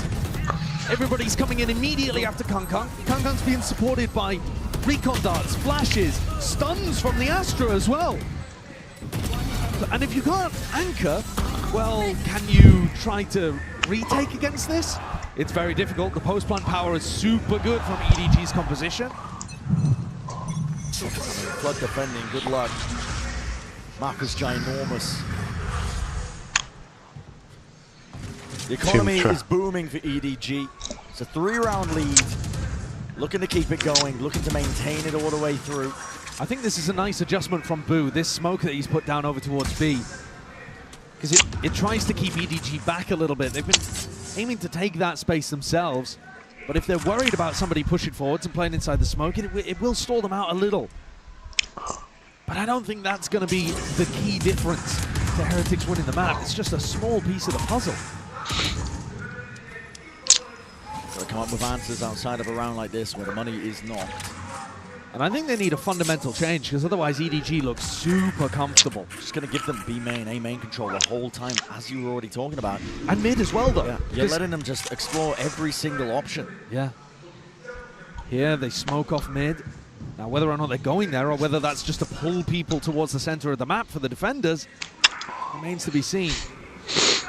But you see that Heretics, they are just sat back pretty passively. And okay, this one's an eco, but it's reminiscent of how they've played the majority of their defense half so far. I need to see them getting aggressive on defense here, I think. Nice pushback, Dash is active. In through, there's the slightest of timings for Rian, the shot just missing. Defense in ordered here. Simon just pushing back the invaders onto the site. It is theirs. Rian's ult just popped off. It's a winnable scenario, and the kill is collected. Spike needs to go down. 4 seconds, nobody will be able to stick it. Denied. From the brink, Heretics found their answer. There's no way again! Reminiscent of Haven, that EDG are losing these rounds to the clock. Heretics throwing that utility in perfectly, but even seeing that as a win condition, as an opportunity, that takes to me is ludicrously good. I didn't think there was much they could do there to stop that from going down. But with such little time, Rian's found that denial. And the match was within, what, 0.3 of a second? So close. What a MasterCard thrifty. Heretics are right back at it. It's an off in the hands of Miniboot. Not the adjustment that we were perhaps looking for, but they have changed the defensive setup, but mid is open as a result of it. Just the one trip to watch, it's still a weak point. The trip is desperately important here. Do they see it? Yes, and before they run into it too. Broken. Mid compromised, pings are already out. EDG looking to maybe set their sights over towards A. You have to pull people back from the site to monitor these connectors now. Here. And you probably have to go for a re-clear, but that's difficult with Miniboo opping. How do you clear through the fog of war? Smokes at their back, Benji Fishy. Here's the dash. Knows his time is now. That's a mosh pit that he just kicks right into their face, and they weren't perhaps expecting that. Still, Spike dropped down to the feet. The side opened up overwards, at least B main. 3 versus 3 though. This is rapid by Heretics, looking to shore this one up. Potential for the flood, but an off retake, as you mentioned, is never ideal. Whips it around him, but he dropped. 2v2. Here. Not willing to give up that operator just yet, Kang Kang. Down into the bridge, almost takes the timing straight past the Dizzy. He's causing all sorts of problems, mischief right now, and he just needs to buy time for Simon. Striking right where it hurts, dropping these players in their tracks. EDG still here to play and still here to win a trophy. They're not creeping closer, they're galloping towards it at the moment. They've knocked Heretics down onto another eco round. This one, that mid-pressure once more, the macro, it's looking lovely. Nobody's calling is excellent here on the attack side. Even with Miniboo hitting the quick scope, EDG still get themselves into a spot where they're able to convert. Perhaps if they, in that round, if Boo had been able to win his fight as a site anchor, maybe it could have been doable, but he's 1-8 right now. The IGL struggling to get a grasp on the game and a grasp on his gun. Just not seeing it. Tag up 2. Trip's gonna be broken. Boo under all that pressure. The heat is turned up. Boo can only do so much. It's 1 kill. Order fire has returned. And this time the adjustment from Heretics was that double push. I said I wanted to see them get aggressive on defense. The problem is the map is so big. Yeah. It just takes so long for Miniboo and Woot to pull off this flank. By the time they get into this fight, time, as you said, already ticks off. Could be missing the mark on some of this one here. Smoggy's got a lot to watch for here, but same could be said for Heretics. Dizzy though, wants it out still. He's expecting it and lay claims to their life. 7-3. At this point, EDG are not being stopped by anything at all. Heretics need a game plan adjustment. They've got to figure out a solution here if they want any hope. If bind is to mean anything, they need to figure an answer, because EDG's composition, which is pretty unique, we do not see other teams running this kind of comp. It's just been unstoppable on their attack side. Force the issue for Heretics here. As you said, they have to come up with the right answers. It's the second timeout burnt. Final map here of our grand finals. It's all on the line and more. It's your entire year culminating. As I said prior, I have a bitter disappointment, but you can revel in the glory of a trophy lift that you've only dreamed of up to now. Heretics have been dreaming about it since that loss in Shanghai. Hoping to take it on the second go around, and it looks like it's slipping further and further away from them. I promise you that trophy, it's equidistant from both teams on the stage, but every time we look, it's inching towards EDG. Willing it in their direction, the fans, the players, the plays they're making.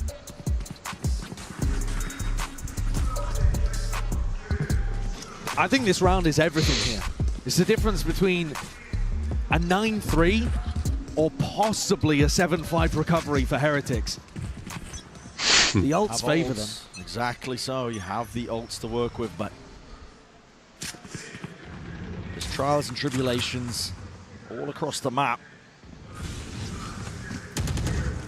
I was watching EDG the last time they played Abyss. Smoggy actually ulted onto B rafters as part of their exec. So don't put it beyond EDG to do something absolutely nuts here with it all on the line. Bit of presence from EDG. I think they're worried about the re-clear. Woot has the thrash. Leaving Simon spike in hand. They've seen this trick before up in mid. I'm surprised they're not sending a shock to try to clear it. That's easy enough over the top. Don't have to open up your body to it. Setting up for the A split, which we've not seen very much of. Nobody in mid, nobody to try to punish. It's a fake, I think. Potentially trying to pull these players for Simon to capitalize, but no, the call is cancelled anyway. They want to take this one in the direction of A. Bodies are still lining up. Reinforcements arriving here in the footsteps. It's a rumble and a scattered fight indeed. Skirmish to be taken. EDG are striking right where it hurts. Nobody's detained. But honestly, again, the scaling that is required. Touch to the side and the weapon's right out. Ready to strike. Boo is dropped in place. And Miniboo left with it all to do. It's just not possible.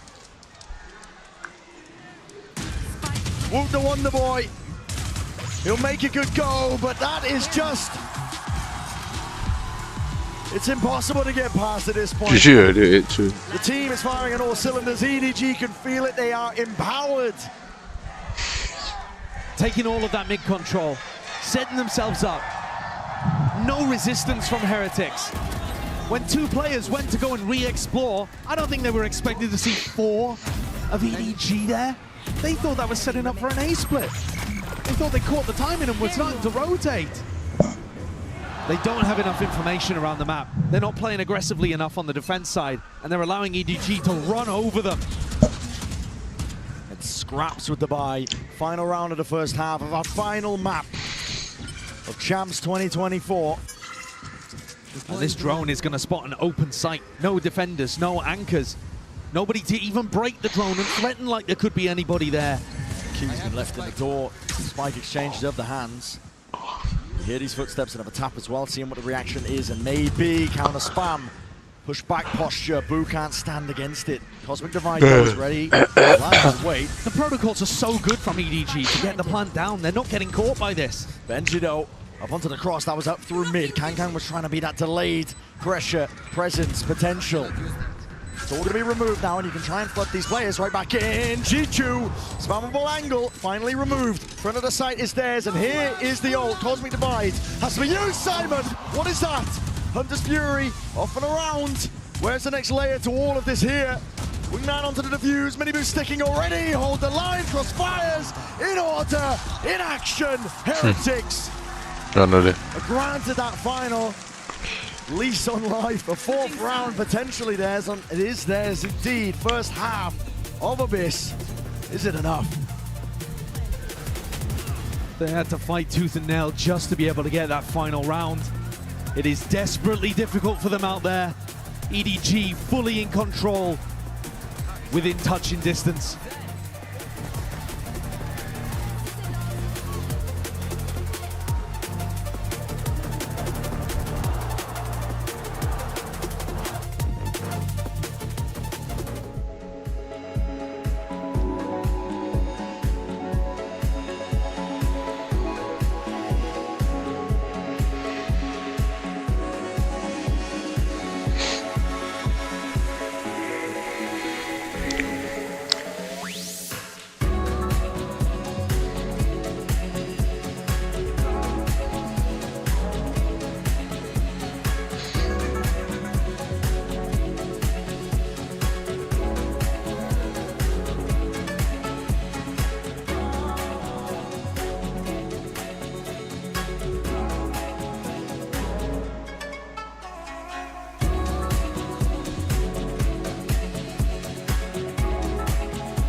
Potentially looking at one of the most important pistol rounds of these players' careers.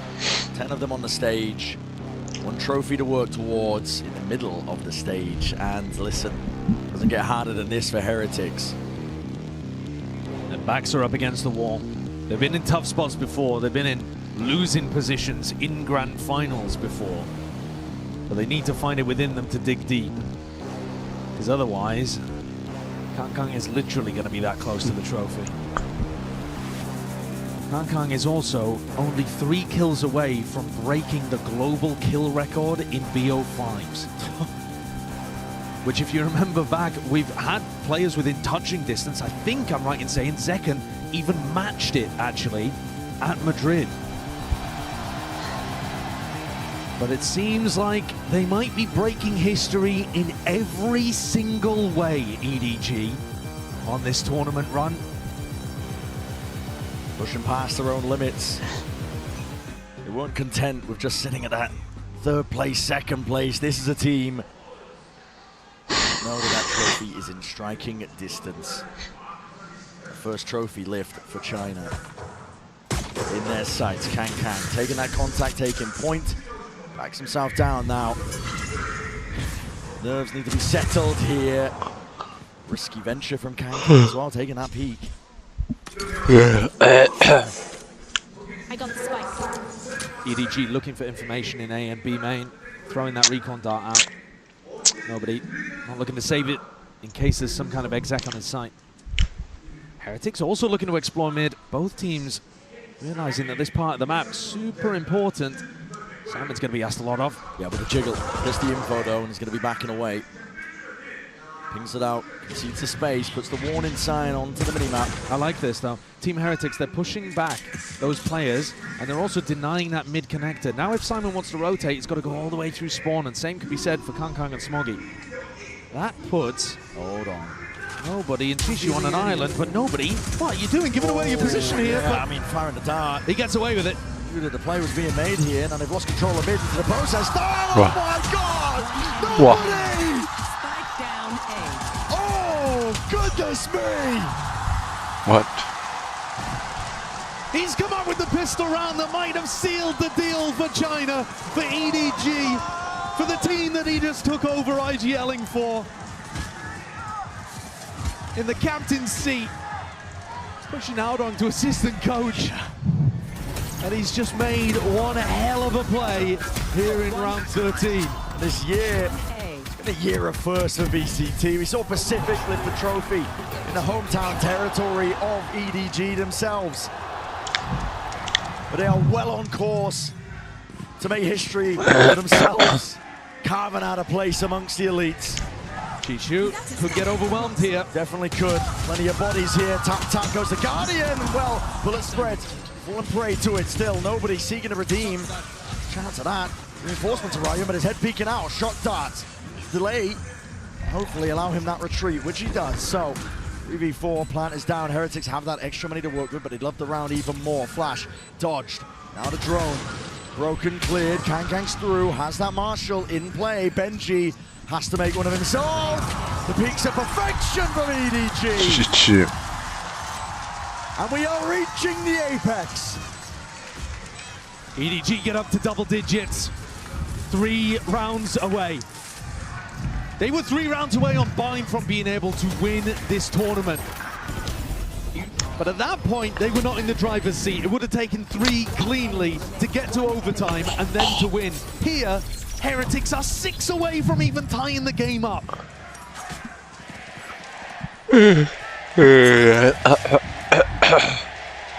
The energy in the Inspire Arena is reaching a crescendo. Every 5 minutes. The crowd can feel it. It's up to Heretics to put a stop to it.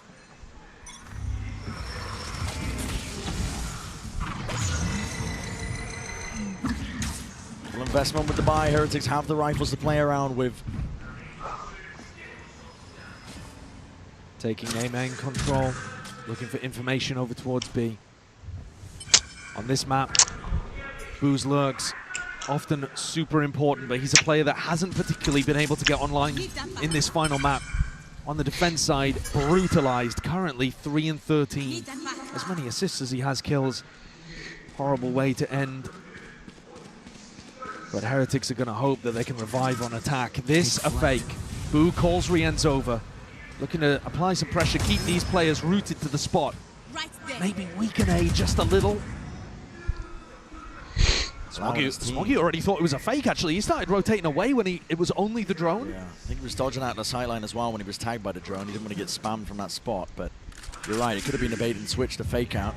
And I mean, look at the way that Simon's pathing too. They're reading into this. Oh, yeah. It's so similar to what Nobody himself does to fake. 30 seconds The Util is primed and ready. Into the hands of these players on either side here. It's a pull to meet that one with the Dizzy. Pound for pound, bodies are going to drop and fall, but Atari is perfect once more. Nobody and Simon, they combine their might. They drop these Heretics players dead. Time against them once more. Boo needs to get this kill and will do just that. Defending, punched up, Rien's rounded about, kill guy. What? Okay, no. GG. Unbelievable! Kang goes and does it. Not only clutching the round, getting EDG up to 11. Those kills also break the kill record in a BO5 at a global event. He knows he's the protagonist. He knows that this is his story to write. We are 2 rounds away from a brand new region. 2 years late to Valorant, in case you missed the memo. And to them lifting a trophy. Heretics are going to go for the Cosby Divide play, looking for the plant, looking to try to play the post. It's fast and loose, but it's what they require in a moment like this. Up and over, Chichu weaving in and out, needs to stay alive in this time, but already being swarmed, Dizzy up and around in his face. And kills are collected at least. With Chichu dropped, there's a chance. Plan already down for Heretics. What the ults are good for here. But up through heaven as well, plenty more bodies left to meet them. Spamming away, Mini Boo! Sheriff in hand. He's done enough surely for them. No rifle picked up, but the damage done with those 2 players dropped. He's got to be feeling good about it. Players retreat, EDG realizing, let's give this one up. Let's play for it at a future round. Valorant is coming home. Every round is going to feel like a mountain to climb for Heretics. They need so many of them. This one, hugely important, but they're not going to have an ultimate like that to work with every day of the week. another MasterCard Thrifty. We've seen so many of them. So many of them in this Grand Finals. But you can't rely on them. You cannot have that be the only kind of situation in which you're winning. Cast caution to the wind. Go for it when you have rifles online as well. Round by round, but okay, focus. Focus is called for by Minibu. God, this is a wild setup. Going for the flash. Hold up. For Kankan to peek immediately by the look of things. Now, are they doing enough contact instead? Waiting. Timing. Yeah, waiting to see if there's a dizzy, a recon. That gives him precisely the right timing. So Paranoia probably to accompany this, and yes it is. Keeps its way through the dart though. Responds, and Heretics push back. The offensive play of EDG. Yeah, Kankan there as well, rattling out either information or commands. With Heretics winning their Thrifty, pendulum does swing in terms of that momentum. The economy as well on the side now of Heretics. Have money to work with, but the issue is the buffer in terms of rounds. It's not exactly there. It's a high-low from EDG. And a big test here for Chichu and Nobody. Rotating around though, they've given up the positions that they were once holding. Smoke activated, nobody's inside it. Trying to get ahead of the curve and ahead of most of these players as well, but barrels out. Instant trade is good for it. Star up and over. Chichu trying to stun, trying to stay alive, but against that, it's an onslaught. And it's overwhelming. Simon back in the fray in the fight, but dropped at a moment's notice like that. This is Heretics again with an open answer to this B site. That Mosh lineup is really good for being able to deal with the way that Chichu wants to anchor the site. He only had a Sheriff in hand. We've seen Nobody go for plays like that where he tucks inside a smoke, and to be honest, even on the pistol round most recently, it did actually pay off for him. He got out, got 3. This time 1 for 1, and that trading from Heretics that they rely on comes through. They actually need those weapons. Kills like that, really important. Look at Smoggy's credits. Got nothing to work with. He at the very least needed to save a gun. And Kankan backs off. Bit of wandering, bit of wading into the side towards the tail end, and they do collect that kill. Keep it as a consolation prize. The benefit for Heretics here is they're generating these ults. Perpetual motion machine, you can definitely keep it rolling. You can to some degree, yeah. They've got Hunter's Fury online for the next one. Nobody also has that to respond with. And the other big thing to keep in the back of your head here is that Chichu actually has a Cosmic Divide for retake. This could be the day I die for you. Who needs an opening ceremony? Get these guys out here next time. And if that's, if that doesn't speak volumes of the state of mind of these Heretics players, that's a difference for them. Heretics now, once more with a tempo. They might have been looking to strike that dart. Lands up towards heaven. This is all a fake. You see the spike going in the opposite direction here. Yeah, sails over. And it's a really convincing fake, though. Of course, it's got 3 players behind it. Activates the dash to no avail. He's not going to be getting any action anytime soon. One of the problems with this round. Hello, the spike's coming back over to this side of the map. What is it called? What is going on here? Boo's changing his mind, perhaps. One of the weird things is that Heretics like to play offside post plants. They love them. You can't really do that this round. You're just going to end up locked away. That Cosmic Divide up in your face is going to be very difficult to play around. So on-site aggressive post plants have to be called here for Heretics. And it worries me that Boo is so far away. The reveal. What a mistake.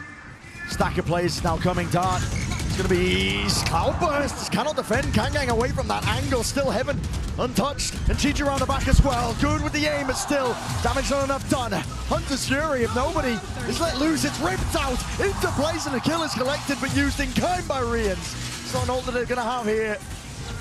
And EDG, they can pounce on this. They can claim that 12. They can back off site. Chichu fell in the midst of all of this. No Cosmic Divide available. But still potentially overzealous. Past their own trips into the backside controller. Paranoia sweeps his way through and cuts out those angles. Dart up and over. Swing from Benji. Boo provides the finishing cover. And the firing line is there. Simon can only do so much. The position like this, it is to no avail once more. 7 rounds for Heretics. If you're going to make this happen, if you're going to try and deny history being made, it has to be on that basis, 1 round at a time. A jump scare there for nobody, I think, as he expected everybody on Heretics, I'm sure, to be playing offside post plants. Benji and Boo spring out of smoke. Boo living up to his name. 200k, Boo. EDG are taking attack time out here to talk about things. Come back, oh. I was trying to drop you the bomb for so long and I kept dropping my gun. Well, I mean, I guess that'll happen when the nerves are coming out. 10,000 screaming fans surrounding you. And these players can't afford to think about how big the match is, but we get the pleasure of doing so. I did want to touch on Kang Kang again, because you were talking about him as being the main character of this arc. When he first started playing Valorant, he was just a boy with a dream. He really was so young. And throughout his meteoric rise in China, to his explosive entry onto the global stage, and then these scarring defeats earlier this year, I feel like he's been adapting, persevering.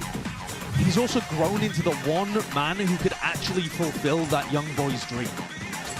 There's only one Kang Kang. You see it in the fact that he's set the record here in this match, performing in every single map. Oh, yeah.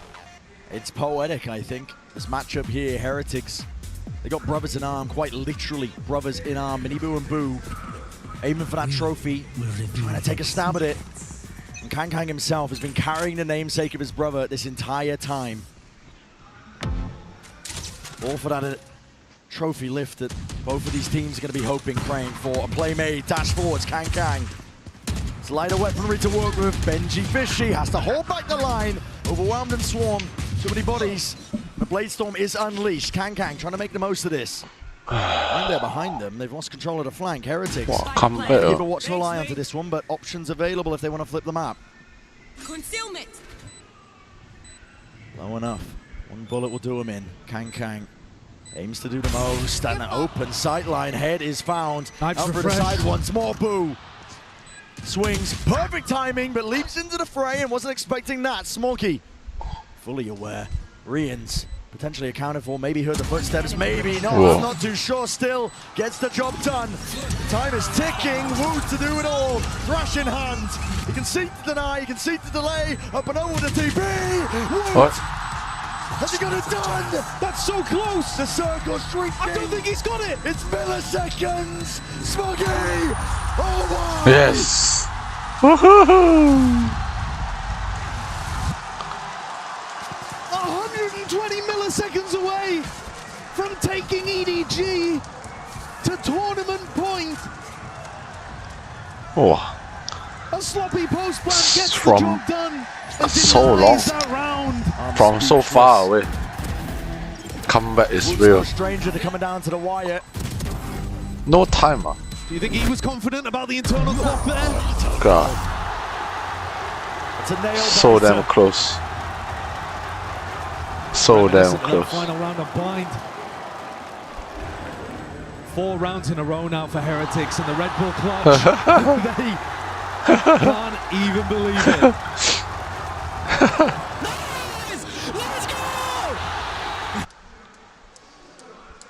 Oh my god, 0.01 second. EDG over this series. Oh, what is that? Is that an arena dipped in red, I see? Is that a tech pause once more? Another quick one by the sounds of it, is what I'm being told. But my god, we were talking earlier about how some of these pauses in the action had come at spots where it was an imbalanced situation anyway. Oh yeah. Can't even remember what map it was. I think it was Sunset. One team vastly in control. That was EDG at the time. Now here, you can cut the tension with a knife. The people in the arena don't know whether to start cheers or to chew the ends of their fingers off. Oh yeah. Because it's so real, the possibility of this comeback. EDG were fully in control, and now they're having to avoid letting it all go away from them. We're back in. Yeah, straight back in. The timer is ticking. Kang Kang hyping the back up, keeping the morale and players on their feet. Like you said, the comeback is very much on. It's very much real. You cannot let moments like this define you. To let your chances slip away. Mini boot. It's a rapid play from Heretics. He's going to be leading the charge once more. Blade Storm, dash to the side. Evacuation, caught on either side. Up and over though. The high ground perch and potentially the danger zone. Dizzy up and over the top. Connections abound. Heretics are dropping them all in their place. Nice comeback. 9-11. He dominates them onto the side. Simon to respond, but it's only the one. Ult is available in the back pocket. Do you choose to use it? Do you choose to commit? Heads available, ready to be popped, but it's all Rians and Woot side by side. He slapped them down. The Turkish brothers in arms. Playing Still next to got the hope. Lithuanian brothers in blood. Heretics. They've just come out with another blinder, and they've taken the final kill, denying a crucial gun away from EDG. Chishu has no money to play with. They could try to scrap together a buy, but it would be an ugly looking thing. 5 in a row. 5 in a row. And I was so ready to tell you the story of heartbreak for Heretics. A squad that has got so close in the past with rookies on this team. Honed and polished over the course of the year. And it was looking like they were going to be denied that chance at a trophy. Oh, I'm so close already now. Wrangled, twisted out of the hands Can of these win EDG players. TH. I want TH win. Shifted onto them and Kang forced their step up to the moment. Dash to avoid. Whoa, what? Are fired. Kang.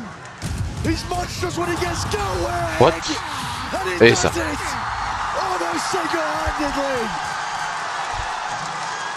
What? The angel of death has descended on Heretics. What did we just watch with Guardian in hand? There's no way. Snaps it up. On Lotus, they ended it on a thrifty.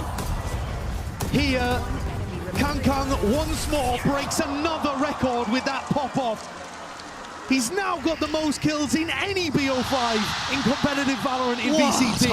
Globals, regionals, anything. This guy's farming. He's the main character. He's got the aura to back it up. It's the impetus now. And the tension just breaks with that 4-piece. You were all ready to tell the story of heartbreak for Heretics. I hope you didn't throw away the pages of the book. Oh no, it's still there. Come so close to the finish line once more. Closer than ever before to the finish line. Touching distance of the trophy. EDG steal it right back. Kang in hand, the signature weapon of this man right here. Been highlighting him, been gassing him. He's going to be under that pressure, but still delivers. One shot found. And the chisel slowly etching away the potential for EDG to make history for China. A trophy lift in sight. Rians with the plan, Cosmic Divide, providing that safety. But it fades away. And a reset called for. Player disadvantage still here. Plenty of targets. Open and shut. Simon with the ult. Paranoia sweeps. This is it. An attempt to deny. Oh, GG. Quick scope in plays, EDG. It's up to Boo to push them back and away. TP's up and over. No kill to be found. It's one man. What can he do against the might of EDG? Absolutely squat. Win.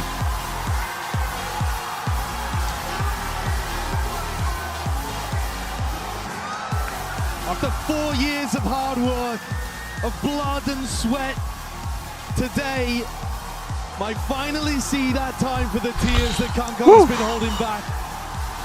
He said he wouldn't cry until he'd won a championship. He didn't just win today. He sealed, signed, and delivered the game for them at the end there on Abyss. His tears on the other side as 2 back-to-back grand finals fall away from Heretics. Heartbreaking fashion. But the bitter taste of defeat in Shanghai swept away, cleansed from the palate. One sweet sip of success from that Champs Trophy will make all the pain worthwhile for EDG. GG. tale of heartbreak is open on the faces of the Heretics players. They walk away from another finals, realizing that they came so close to that glory. Right, literally that touching distance. Today, fortunately for them, not to be their day. Instead, it's EDG, a trophy lying in wait. It's theirs. China has the hunger. Viewership records are nothing compared to the appetite for trophies, I can tell you that. And it can never be sated, that appetite. The high that they're feeling now, I'm sure, is just going to drive EDG back to the climb, ever chasing. And this is a squad that knows what it is to chase. But what a year they've had. This team is mostly rookies to make 2 grand finals. Other teams would kill to be in spots that they have found themselves in this year. Bitter for them to swallow. They'll be thinking about this moment for quite some time. Respect shown between these 2 teams. EDG, though, are the stars of our show.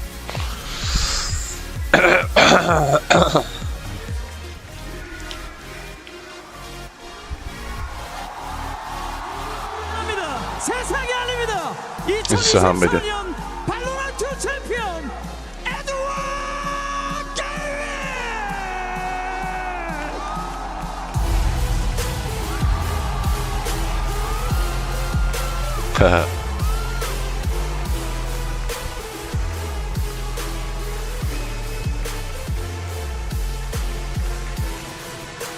Blocking Kang face. Kang should stand at the left or right side.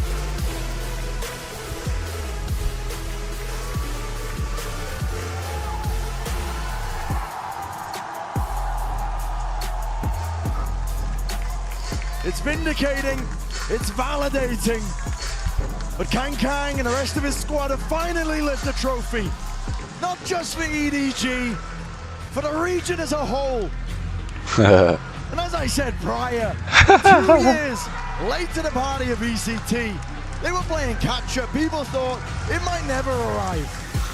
Cry, baby. Right now, EDG have arrived and they are here to stay. Kang was talking about holding back tears at previous events, but there's no sign of that on his face today. Smoggy overwhelmed in the moment, as you'd expect.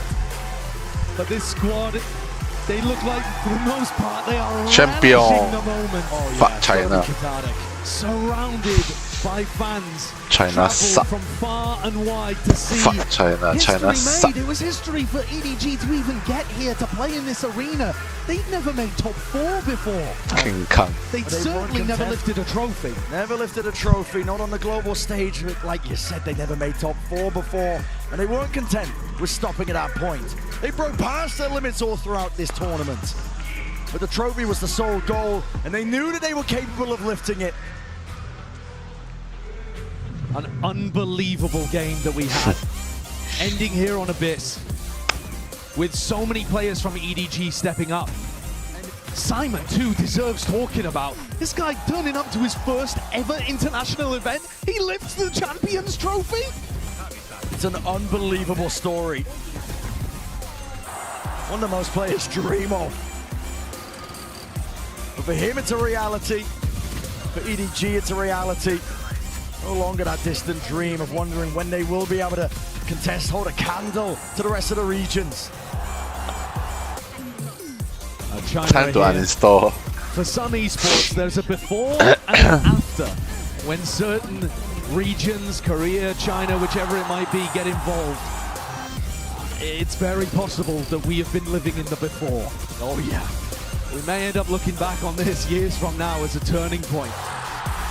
With the viewership, the player base, the size that it is in China, EDG could just be the first. But what a first they've been to not only open the door, which is what Kang said all along. Their job was to open the door for the whole region. They booted it open, slammed it down, crushed Heretics underneath the other side. They carved the path out wide in the open, as you've already said. They made plays, they adapted. They overcome as well. difficulties that this squad has had after Shanghai, any hurdle that faced them, a lot of teams would drift into despair. Not EDG. They rebuilt, they were reborn from the ashes after crashing out. And now, we'll send it down to the floor for the Verizon post-match interview. Let's hear from the winners themselves. EDG, your 2024 champions.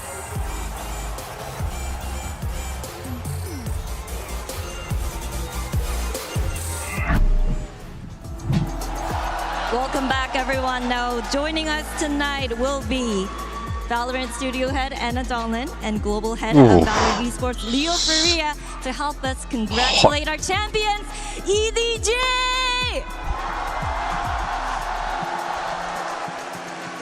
네, 우승팀 시상에는 애나 던런 발로란트 스튜디오 헤드 레오 파리아 발로란트 e스포츠 글로벌 총괄님께서 수고해 주시겠습니다.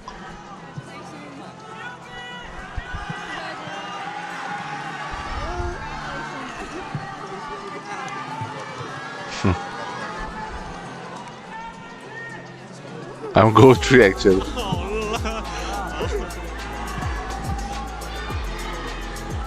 Congratulations, EDG. Guys, let's hear from the champions.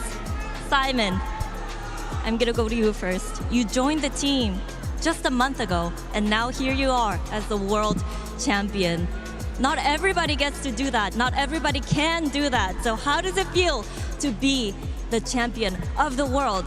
사이먼 선수 불과 한 달 전에 팀에 합류해서 한 달 뒤 이렇게 세계 챔피언이 됐습니다. 아무나 이렇게 챔피언이 될 수 있는 건 아니잖아요. 지금 기분이 어떤지 물어보고 싶네요.赛梦选手，你在1个月之前其实才刚刚加入到 EDG， 你就站在这里获得了世界冠军的头衔，不是所有人都有机会能够做到这样，也不是所有人都能做到这样。那现在站在这里，你的心情怎么样呢？很激动，也很开心。然后我能站到这里，也是因为他们，就每个人的努力。对。I'm really happy and excited. I'm here because all of the teammates. 너무 행복하고요. 그리고 사실 이렇게 챔피언이 될 수 있었던 공은 옆에 있는 선수들에게 모두 돌리겠다고 얘기했습니다. 이어서 스모기 선수 만나볼게요. 눈물이 멈추지 않는 것 같은데요. 눈물 뒤에는 어떤 의미가 있는지 물어보겠습니다. 스모기, I see tears. It's an emotional night for you. Tell us, what's behind the tears?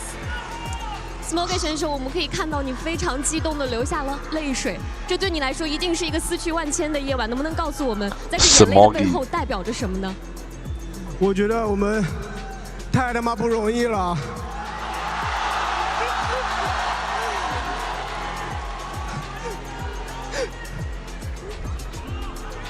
然后。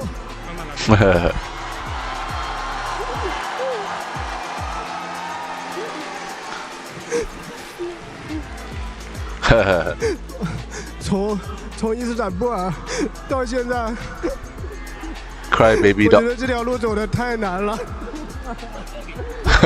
然后我觉得团队里的所有人为了这个梦想都特别努力。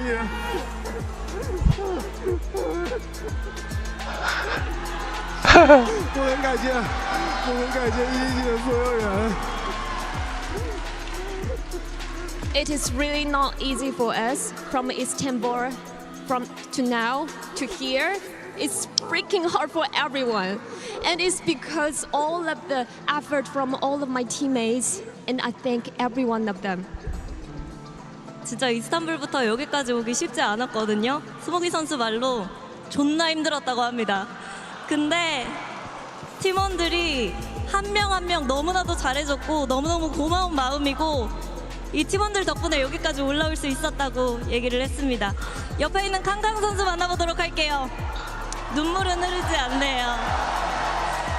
사람들이 정말 챔피언은 그냥 태어나는 게 아니다. 만들어진다라고 얘기를 하잖아요. 캉캉 선수를 챔피언으로 만들어준 것, 그 빛나는 요소는 뭐였는지도 묻고 싶습니다. 캉캉, no tears from you? But they say the heroes are not born, they're made. So what was it that made you into a world champion besides the trophy itself? 康康，今天没有眼泪哦，没有哭哦。他们都说，其实冠军不是凭空而生的，而是锻造出来的。那你觉得是什么成就你成为了冠军呢？我觉得这个东西有很多吧，像我的兄弟们、我的家人、我身后的无数个人，我支持我的粉丝们，还有以及 VCTCN 所有的队伍，他们都在我背后，我们为什么不能拿这个冠军 ？Fuck you! A lot, my brothers, my Fuck you, families, my friends, and of course, all of the fans behind us, and finally, of course, all of the teams from VCTTN, all of the supporters behind our back. Why can't we get this championship? Okay, one more sentence. 现在世界聚焦于 CNFPS. And now, the whole world gonna focus VCTCN FPS. 정말 많은 것들이 있었다고 합니다. 형도 그렇고요, 가족들도 있었고요, 그리고 이 팀원들도 있었고, 그리고 무엇보다 중요한 거 이렇게 중국 리그를 응원해주시는 분들, 중국에 있는 모든 팀들 그 모두가 하나가 되었기 때문에 이런 사람들의 응원과 그리고 관심이 있었기 때문에 어떻게 EDG가 우승을 안 할 수 있지 않을까 싶다고 얘기를 하고요. 거기다가 한마디 더 붙이겠다고 했습니다. 이제 전 세계가 중국의 FPS를 집중해서 볼 것이다 라고 얘기를 했습니다. 이어서 노바디 선수 만나보도록 하겠습니다. 이젠 그냥 노바디가 아니에요. 세계 챔피언입니다. 지금 이 순간 어떤 생각이 떠오를까요? Nobody? You're not a nobody. You're a world champion. What's on your mind right now? Nobody 选手，虽然你的 ID 是 Nobody， 但你绝不是一个无名小卒。现在你是世界冠军了，有什么感受呢？我从未想过这一天来得如此之快。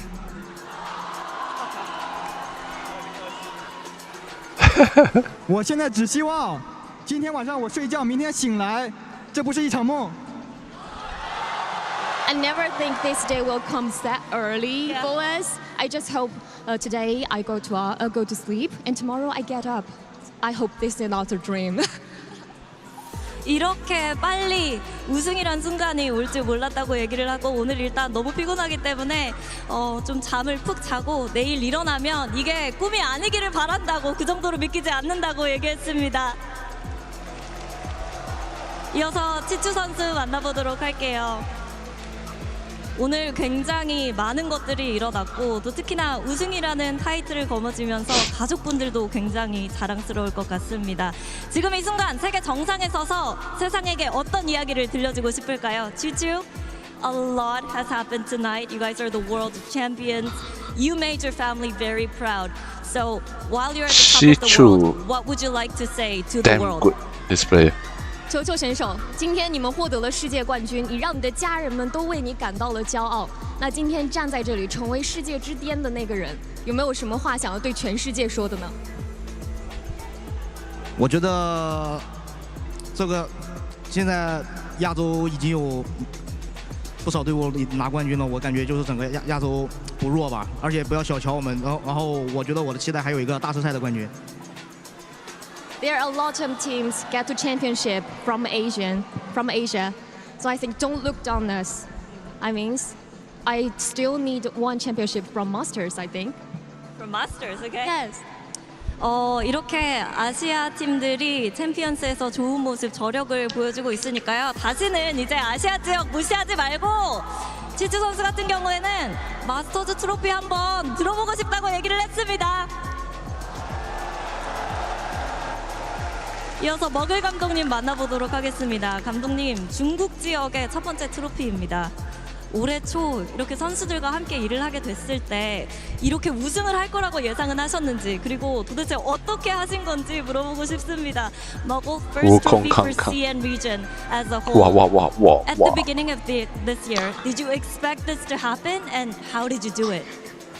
Margo 选手，这是我们 Margo 教练，这是我们 VCTCN 的第一座冠军的奖杯。那在今年年初的时候，你就有预想过我们会拿到这样的成就吗？以及你们到底是怎么做到的呢？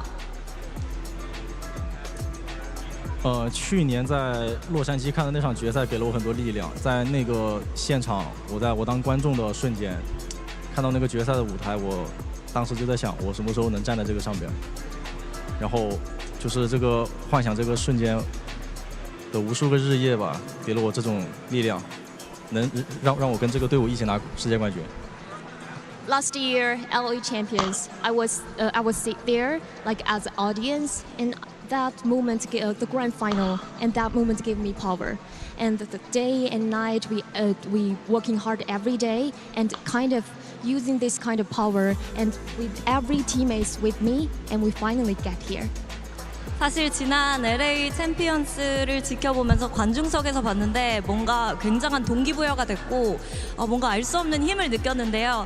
그때 느꼈던 그 감정 그대로 정말 여기 있는 선수들 그리고 감독님 모두 열심히 해왔고 또 그때부터인지 EDG의 힘을 키워가면서 오늘 이렇게 결승까지 와서 우승을 이뤄냈다고 얘기했습니다. 이렇게 해서 EDG 선수들 그리고 감독님 만나봤습니다. 다시 한번 박수 부탁드릴게요.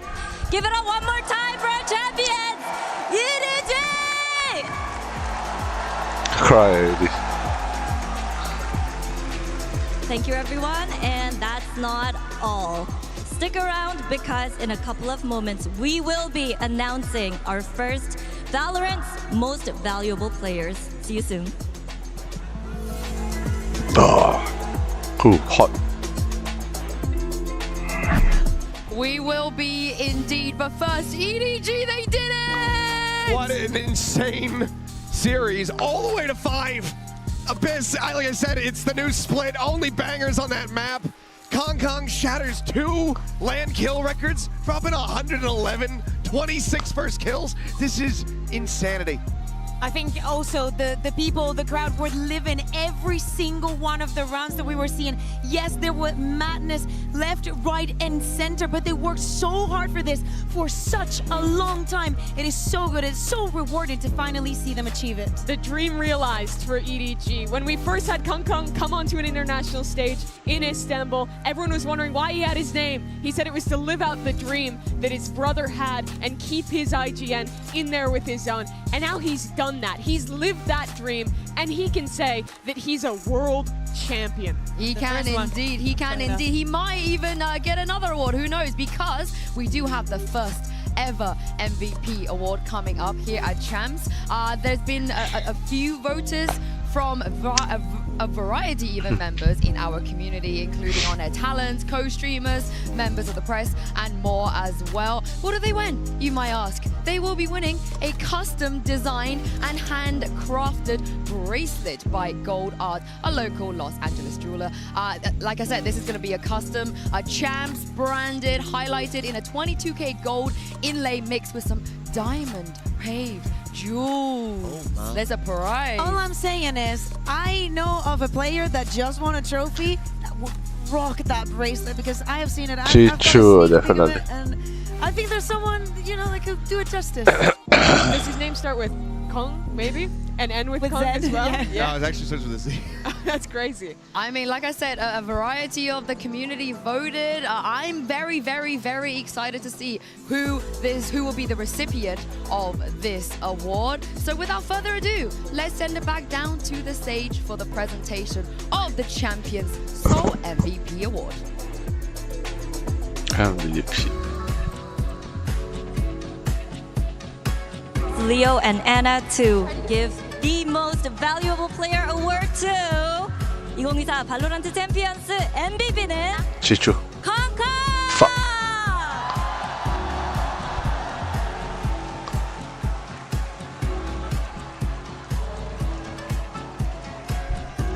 The fuck? Hey, MVP. Pui. Congratulations, Kong. That is the MVP award, the bracelet. You like it? Yeah, of course. I think that's pretty cool. 굉장히 마음에 든다고 하는데요. Wow. That's my pleasure, I think. Yeah. Appreciate that. 네, 인터뷰 나눠보도록 Since 하겠습니다. when he know English? 챔피언 타이틀뿐만 아니라 오늘 MVP까지 가져가게 되는데 반짝반짝 빛나는 게 참 예쁘네요. 지금 기분이 어떠신가요? 콩콩, not only are you the champions of 2024 Valorant champions, you're also the first ever Valorant MVP. I see the tears coming through now. So how do you feel right now? 我觉得我现在的心情，我想用一首歌来描述一下。我从山中来，带着兰花草，家中无富贵，口袋无财宝，寒风中自古，情为好仕途。我的命运处，用兰花换金福。I want to use one song to describe my mood right now. I'm from I'm from a mountain, but I came with my family. I came without wealth, without any value.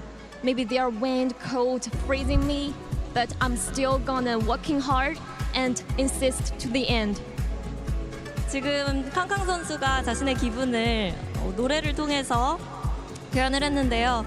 노래의 가사는 산속에서 멀리 가족도 버리고 부도 버리고 모든 걸 버리면서 나의 길을 가는데 비바람이 몰아치고 나를 힘들게 해도 나는 계속해서 나의 길을 걸어갔다라는 내용이라고 합니다. 그러면 이제 하나 받았으니까 앞으로도 몇 개나 더 받고 싶은지도 물어보도록 하겠습니다. You have one now. How many more do you want? How many more are you gonna get? 就像我跟我的兄弟们说的，我就刚刚张昭在哭嘛，问我为什么不哭，我说我们肯定不止这一个。对，就像我跟我哥说的一样，我跟我哥说的是，郑明佳，我肯定不止这一个，我还有更多。Like I just said to my brothers, Smokey was crying. He asked me, why you're not crying? And I replied, because I know we are more than this. This is not only one for us. Like I said to my real brother, my older brother, I told you we're not only this. We are more than this. It's just the beginning. Yeah. 아까 선수들도 그렇고 스모기 선수가 울고 있을 때 살짝 팀원들이 물어봤대요. 왜 캉캉 안 우냐, 기쁘지 않냐라고 했는데 그리고 친형한테도 이렇게 전한다고 합니다. 지금 울지 않는 이유는 이 트로피 하나에서 그칠 리디지가 아니기 때문이라고 합니다. 이건 그냥 시작이고 앞으로 굉장히 많은 트로피들을 가져갈 거기 때문에 이건 그냥 시작이다라고 얘기를 했습니다. 이렇게 해서 캉캉 선수 만나봤습니다. Congratulations, 캉캉. Enjoy tonight. Yeah, appreciate. Thank all of you guys. Love you guys. And that's a wrap for us here for our VCT 2024. Thank you all of you for all of your support. We'll see you next year for VCT 2025. Bye bye. 캉캉 ugly shit. Is he not just the coolest, greatest person in the world? He has 1 million aura. It's unreal. I said it in Tokyo. I said it at the start of the day. This is the best player in the world in every single metric. He's unhateable. He's just nothing but lovable. He puts up insane highlight reel plays on the biggest stage in a best of 5, going the distance, breaking records, and he's still humble at the end of it all. And he puts on a performance in the server. Literally. And then goes out here, sings this song, hypes the crowd up. I mean, what can't this guy do?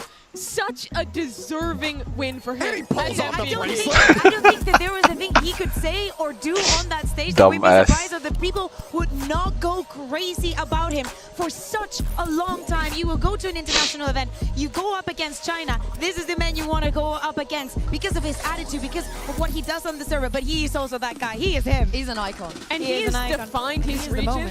I mean, since the very beginning. Champs 2022, when we first saw a Chinese team play on the global stage, it was all about 캉캉.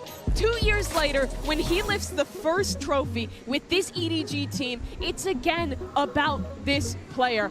This is the cutest thing ever. He ran over to his teammates and be like, look what I got, yo. Best believe I'm still bejeweled. Still young, but yeah, this guy, he's got to get a solo trophy lifted, or he wants to do it again with the team. Either way. What's crazy is he's a team player too, despite being so good. He's the guy building up his teammates, keeping them in that long, drawn-out final. And again, that's kind of been the pivot that we have seen from EDG, that change that allowed them to unlock this potential to go this far, to be able to become champions. It was just not just about enabling 캉캉 to be that superstar player. It was about him really working alongside the rest of the team to bring them all up. And just think about the rest of the year as well. I think that FBX had a few fair shots, right? They should have made it out of groups in Shanghai. I'm going to see 3,000 times. Trace making it out flawlessly out of the groups here.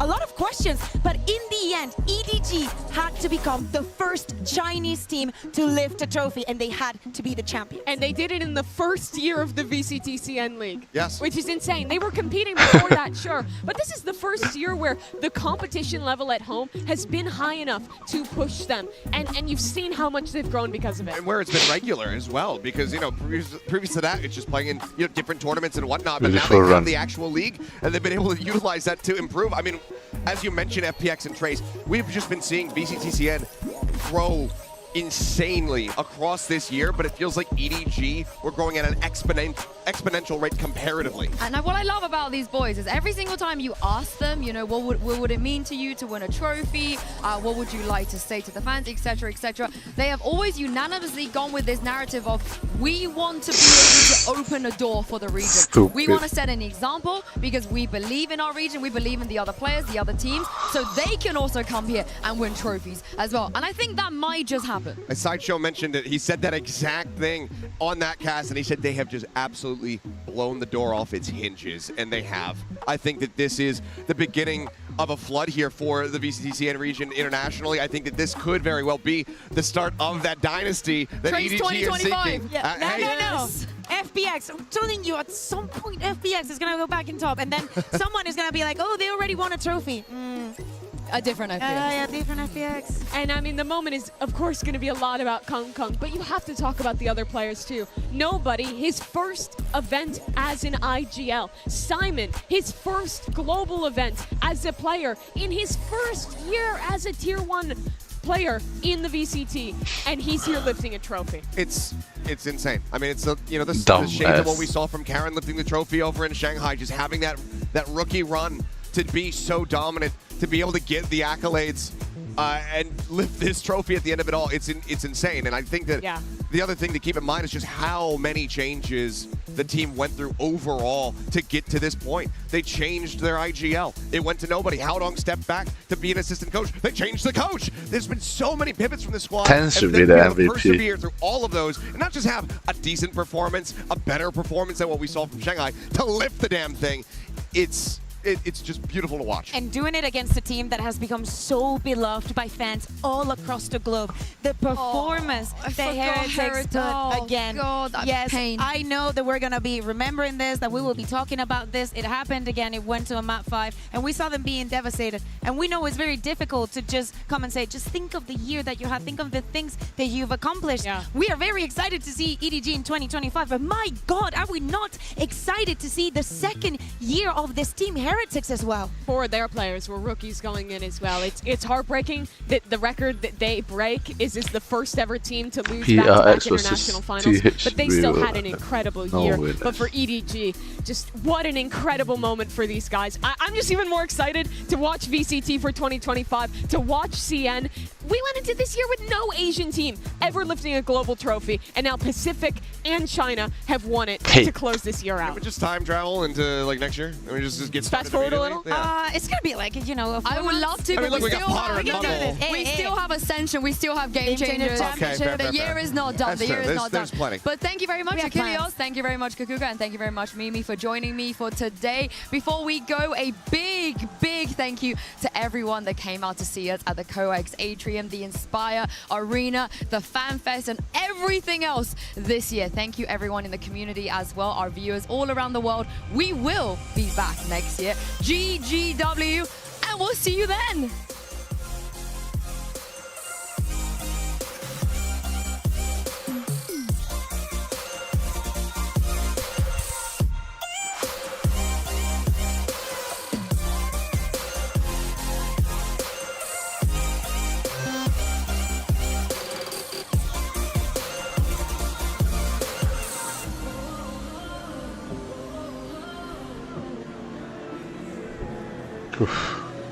If I was there.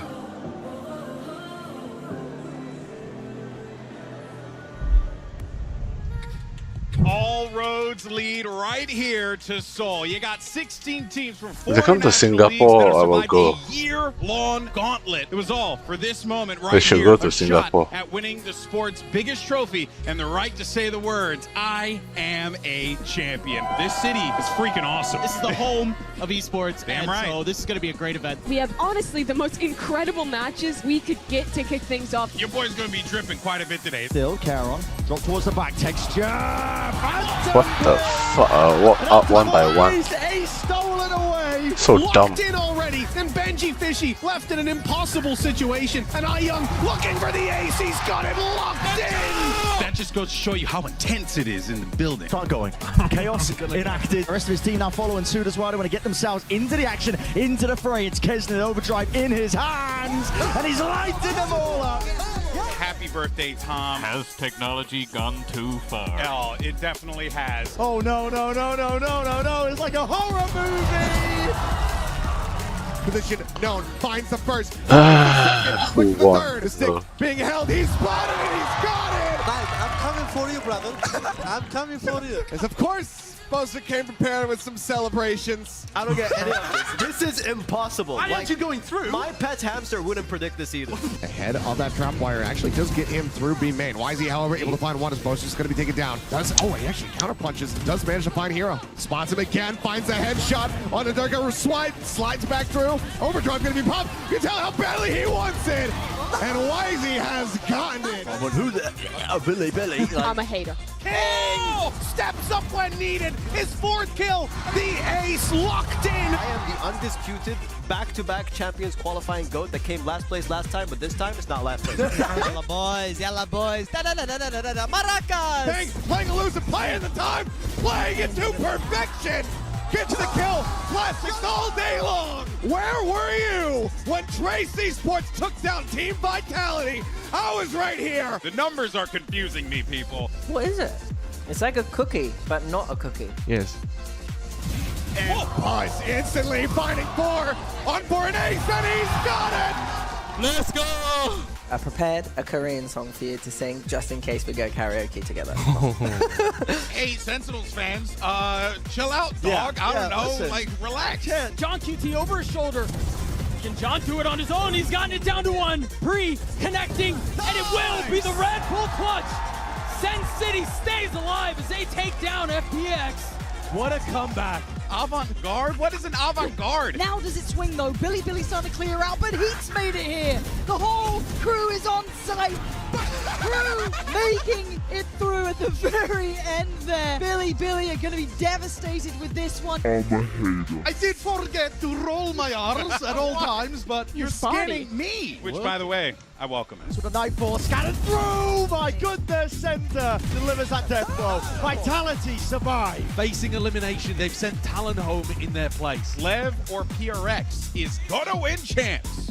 Now, this I think. Extremely loud, incorrect buzzer. Cena takes away Jing, and now the crunch through the TP. They get the man back on cracks. Follow up. by one. Divide. Paper X sending foot all the way home. Come on, man. Trophy. We're connecting. 개 못하네. It's mean you guys so bad. 개 못하네 is all I need. Genji doing their best to keep this thing up, to keep it competitive. They're going to have to navigate the pit. Every single member crumbling. Tonight, Soul burns red. Sentinels survive. And this one was really, really tough. What a fight from Genji. Roll your R again? Okay, and you roll your R? I'm so proud of both of you. They now know the heroes on this side, as is Chronicle. They've got their work cut out now, but it works so well. Hero's been good at this. He's been a monster at holding these down, but under such scrutiny. Pressure! What pressure? Hero up to the deck. Hero, my goodness. I don't know what's happening. Fnatic, hell-bent on revenge, and God, do they get it. Crew started out looking blisteringly hard job, but then it fell to pieces. He's alive! Oh, Wingman is back! Mimi and Sideshow were trying their best to kill him, but you can't keep a good man down. The dart, look at the paranoia. Calm catching one on the way out. Spam's coming through. Calm has to play this so carefully. It's only one found. Calm's gonna have to get an ace to win the round! And he delivers for Lev! A statement made from the #1 seed of Americas. unbelievable performance. They're playoffs bound. But what a great showing from Vitality. Good job. Well done, gentlemen. Well done. You accomplished a great feat today. It's almost theirs for the taking. No force inside Paper X. Not opting into this one. They need the guns, but it is just Smoggy. Smoggy. Pure mechanics on display. Nice, nice. Destroys the hopes and dreams of Paper X. Knocks them out of groups. Revenge has been earned. Are you oiling up? Am I oiling up? It's gonna get oily. This is where the problems start to stack. Iron Line sticking it forward. How the did defense needs to come online, but again, Send straight through those- the wall. And then Foxy9 even falls. DRX leaning up the lower bracket game, and it does mean that Trace, unfortunately, will be eliminated. A lot of the people did comment how cheap it was. And listen, what can I say? I'm a cheap guy. Oiling yourself up. You're on it. And you You're and on it. Sideshow just going at one another. Listen, Put your hands on top of one another. Okay. And then Still work to be done. Poster has gotten it to half. There's the flash. There's the swing. And Chronicle gets all three. Heartbreak for G2. The orange and black banner waves on. I asked him what the diapers were for, and he said they contain my full power so I don't completely poo on these kids. Come on, Len. Where are you? I'm in the market. I'm going shopping, bruv. And what's on their menu? Sentinels. Can the man become a monster? It looks like he might be able to. The gap closes 15 HP. Paint shell to the left. He looks. Oh! It's outstanding! The roar of the crowd reserved for the special few. And Sentinels is that team. And Fnatic, they gave it their all. We're so good, we're so good, we're so good, we're so good, we're so good, we're so good, we're so good. Benji, fish it, do-do-do-do-do. Against Flash What? Batman. Cannot find the kill. Wingman able to find the stun. Mini move slides up into his face. And cleans up too. That's how we need to play. His team Heretics take down DRX. They this push is- their ticket into the top 4. You can see what it means to Mini Boo. I love Red Bull. You keep paying the bills, just keep it up. I don't This is for shots at the ground. spoil the sentence match. I wanna watch it myself.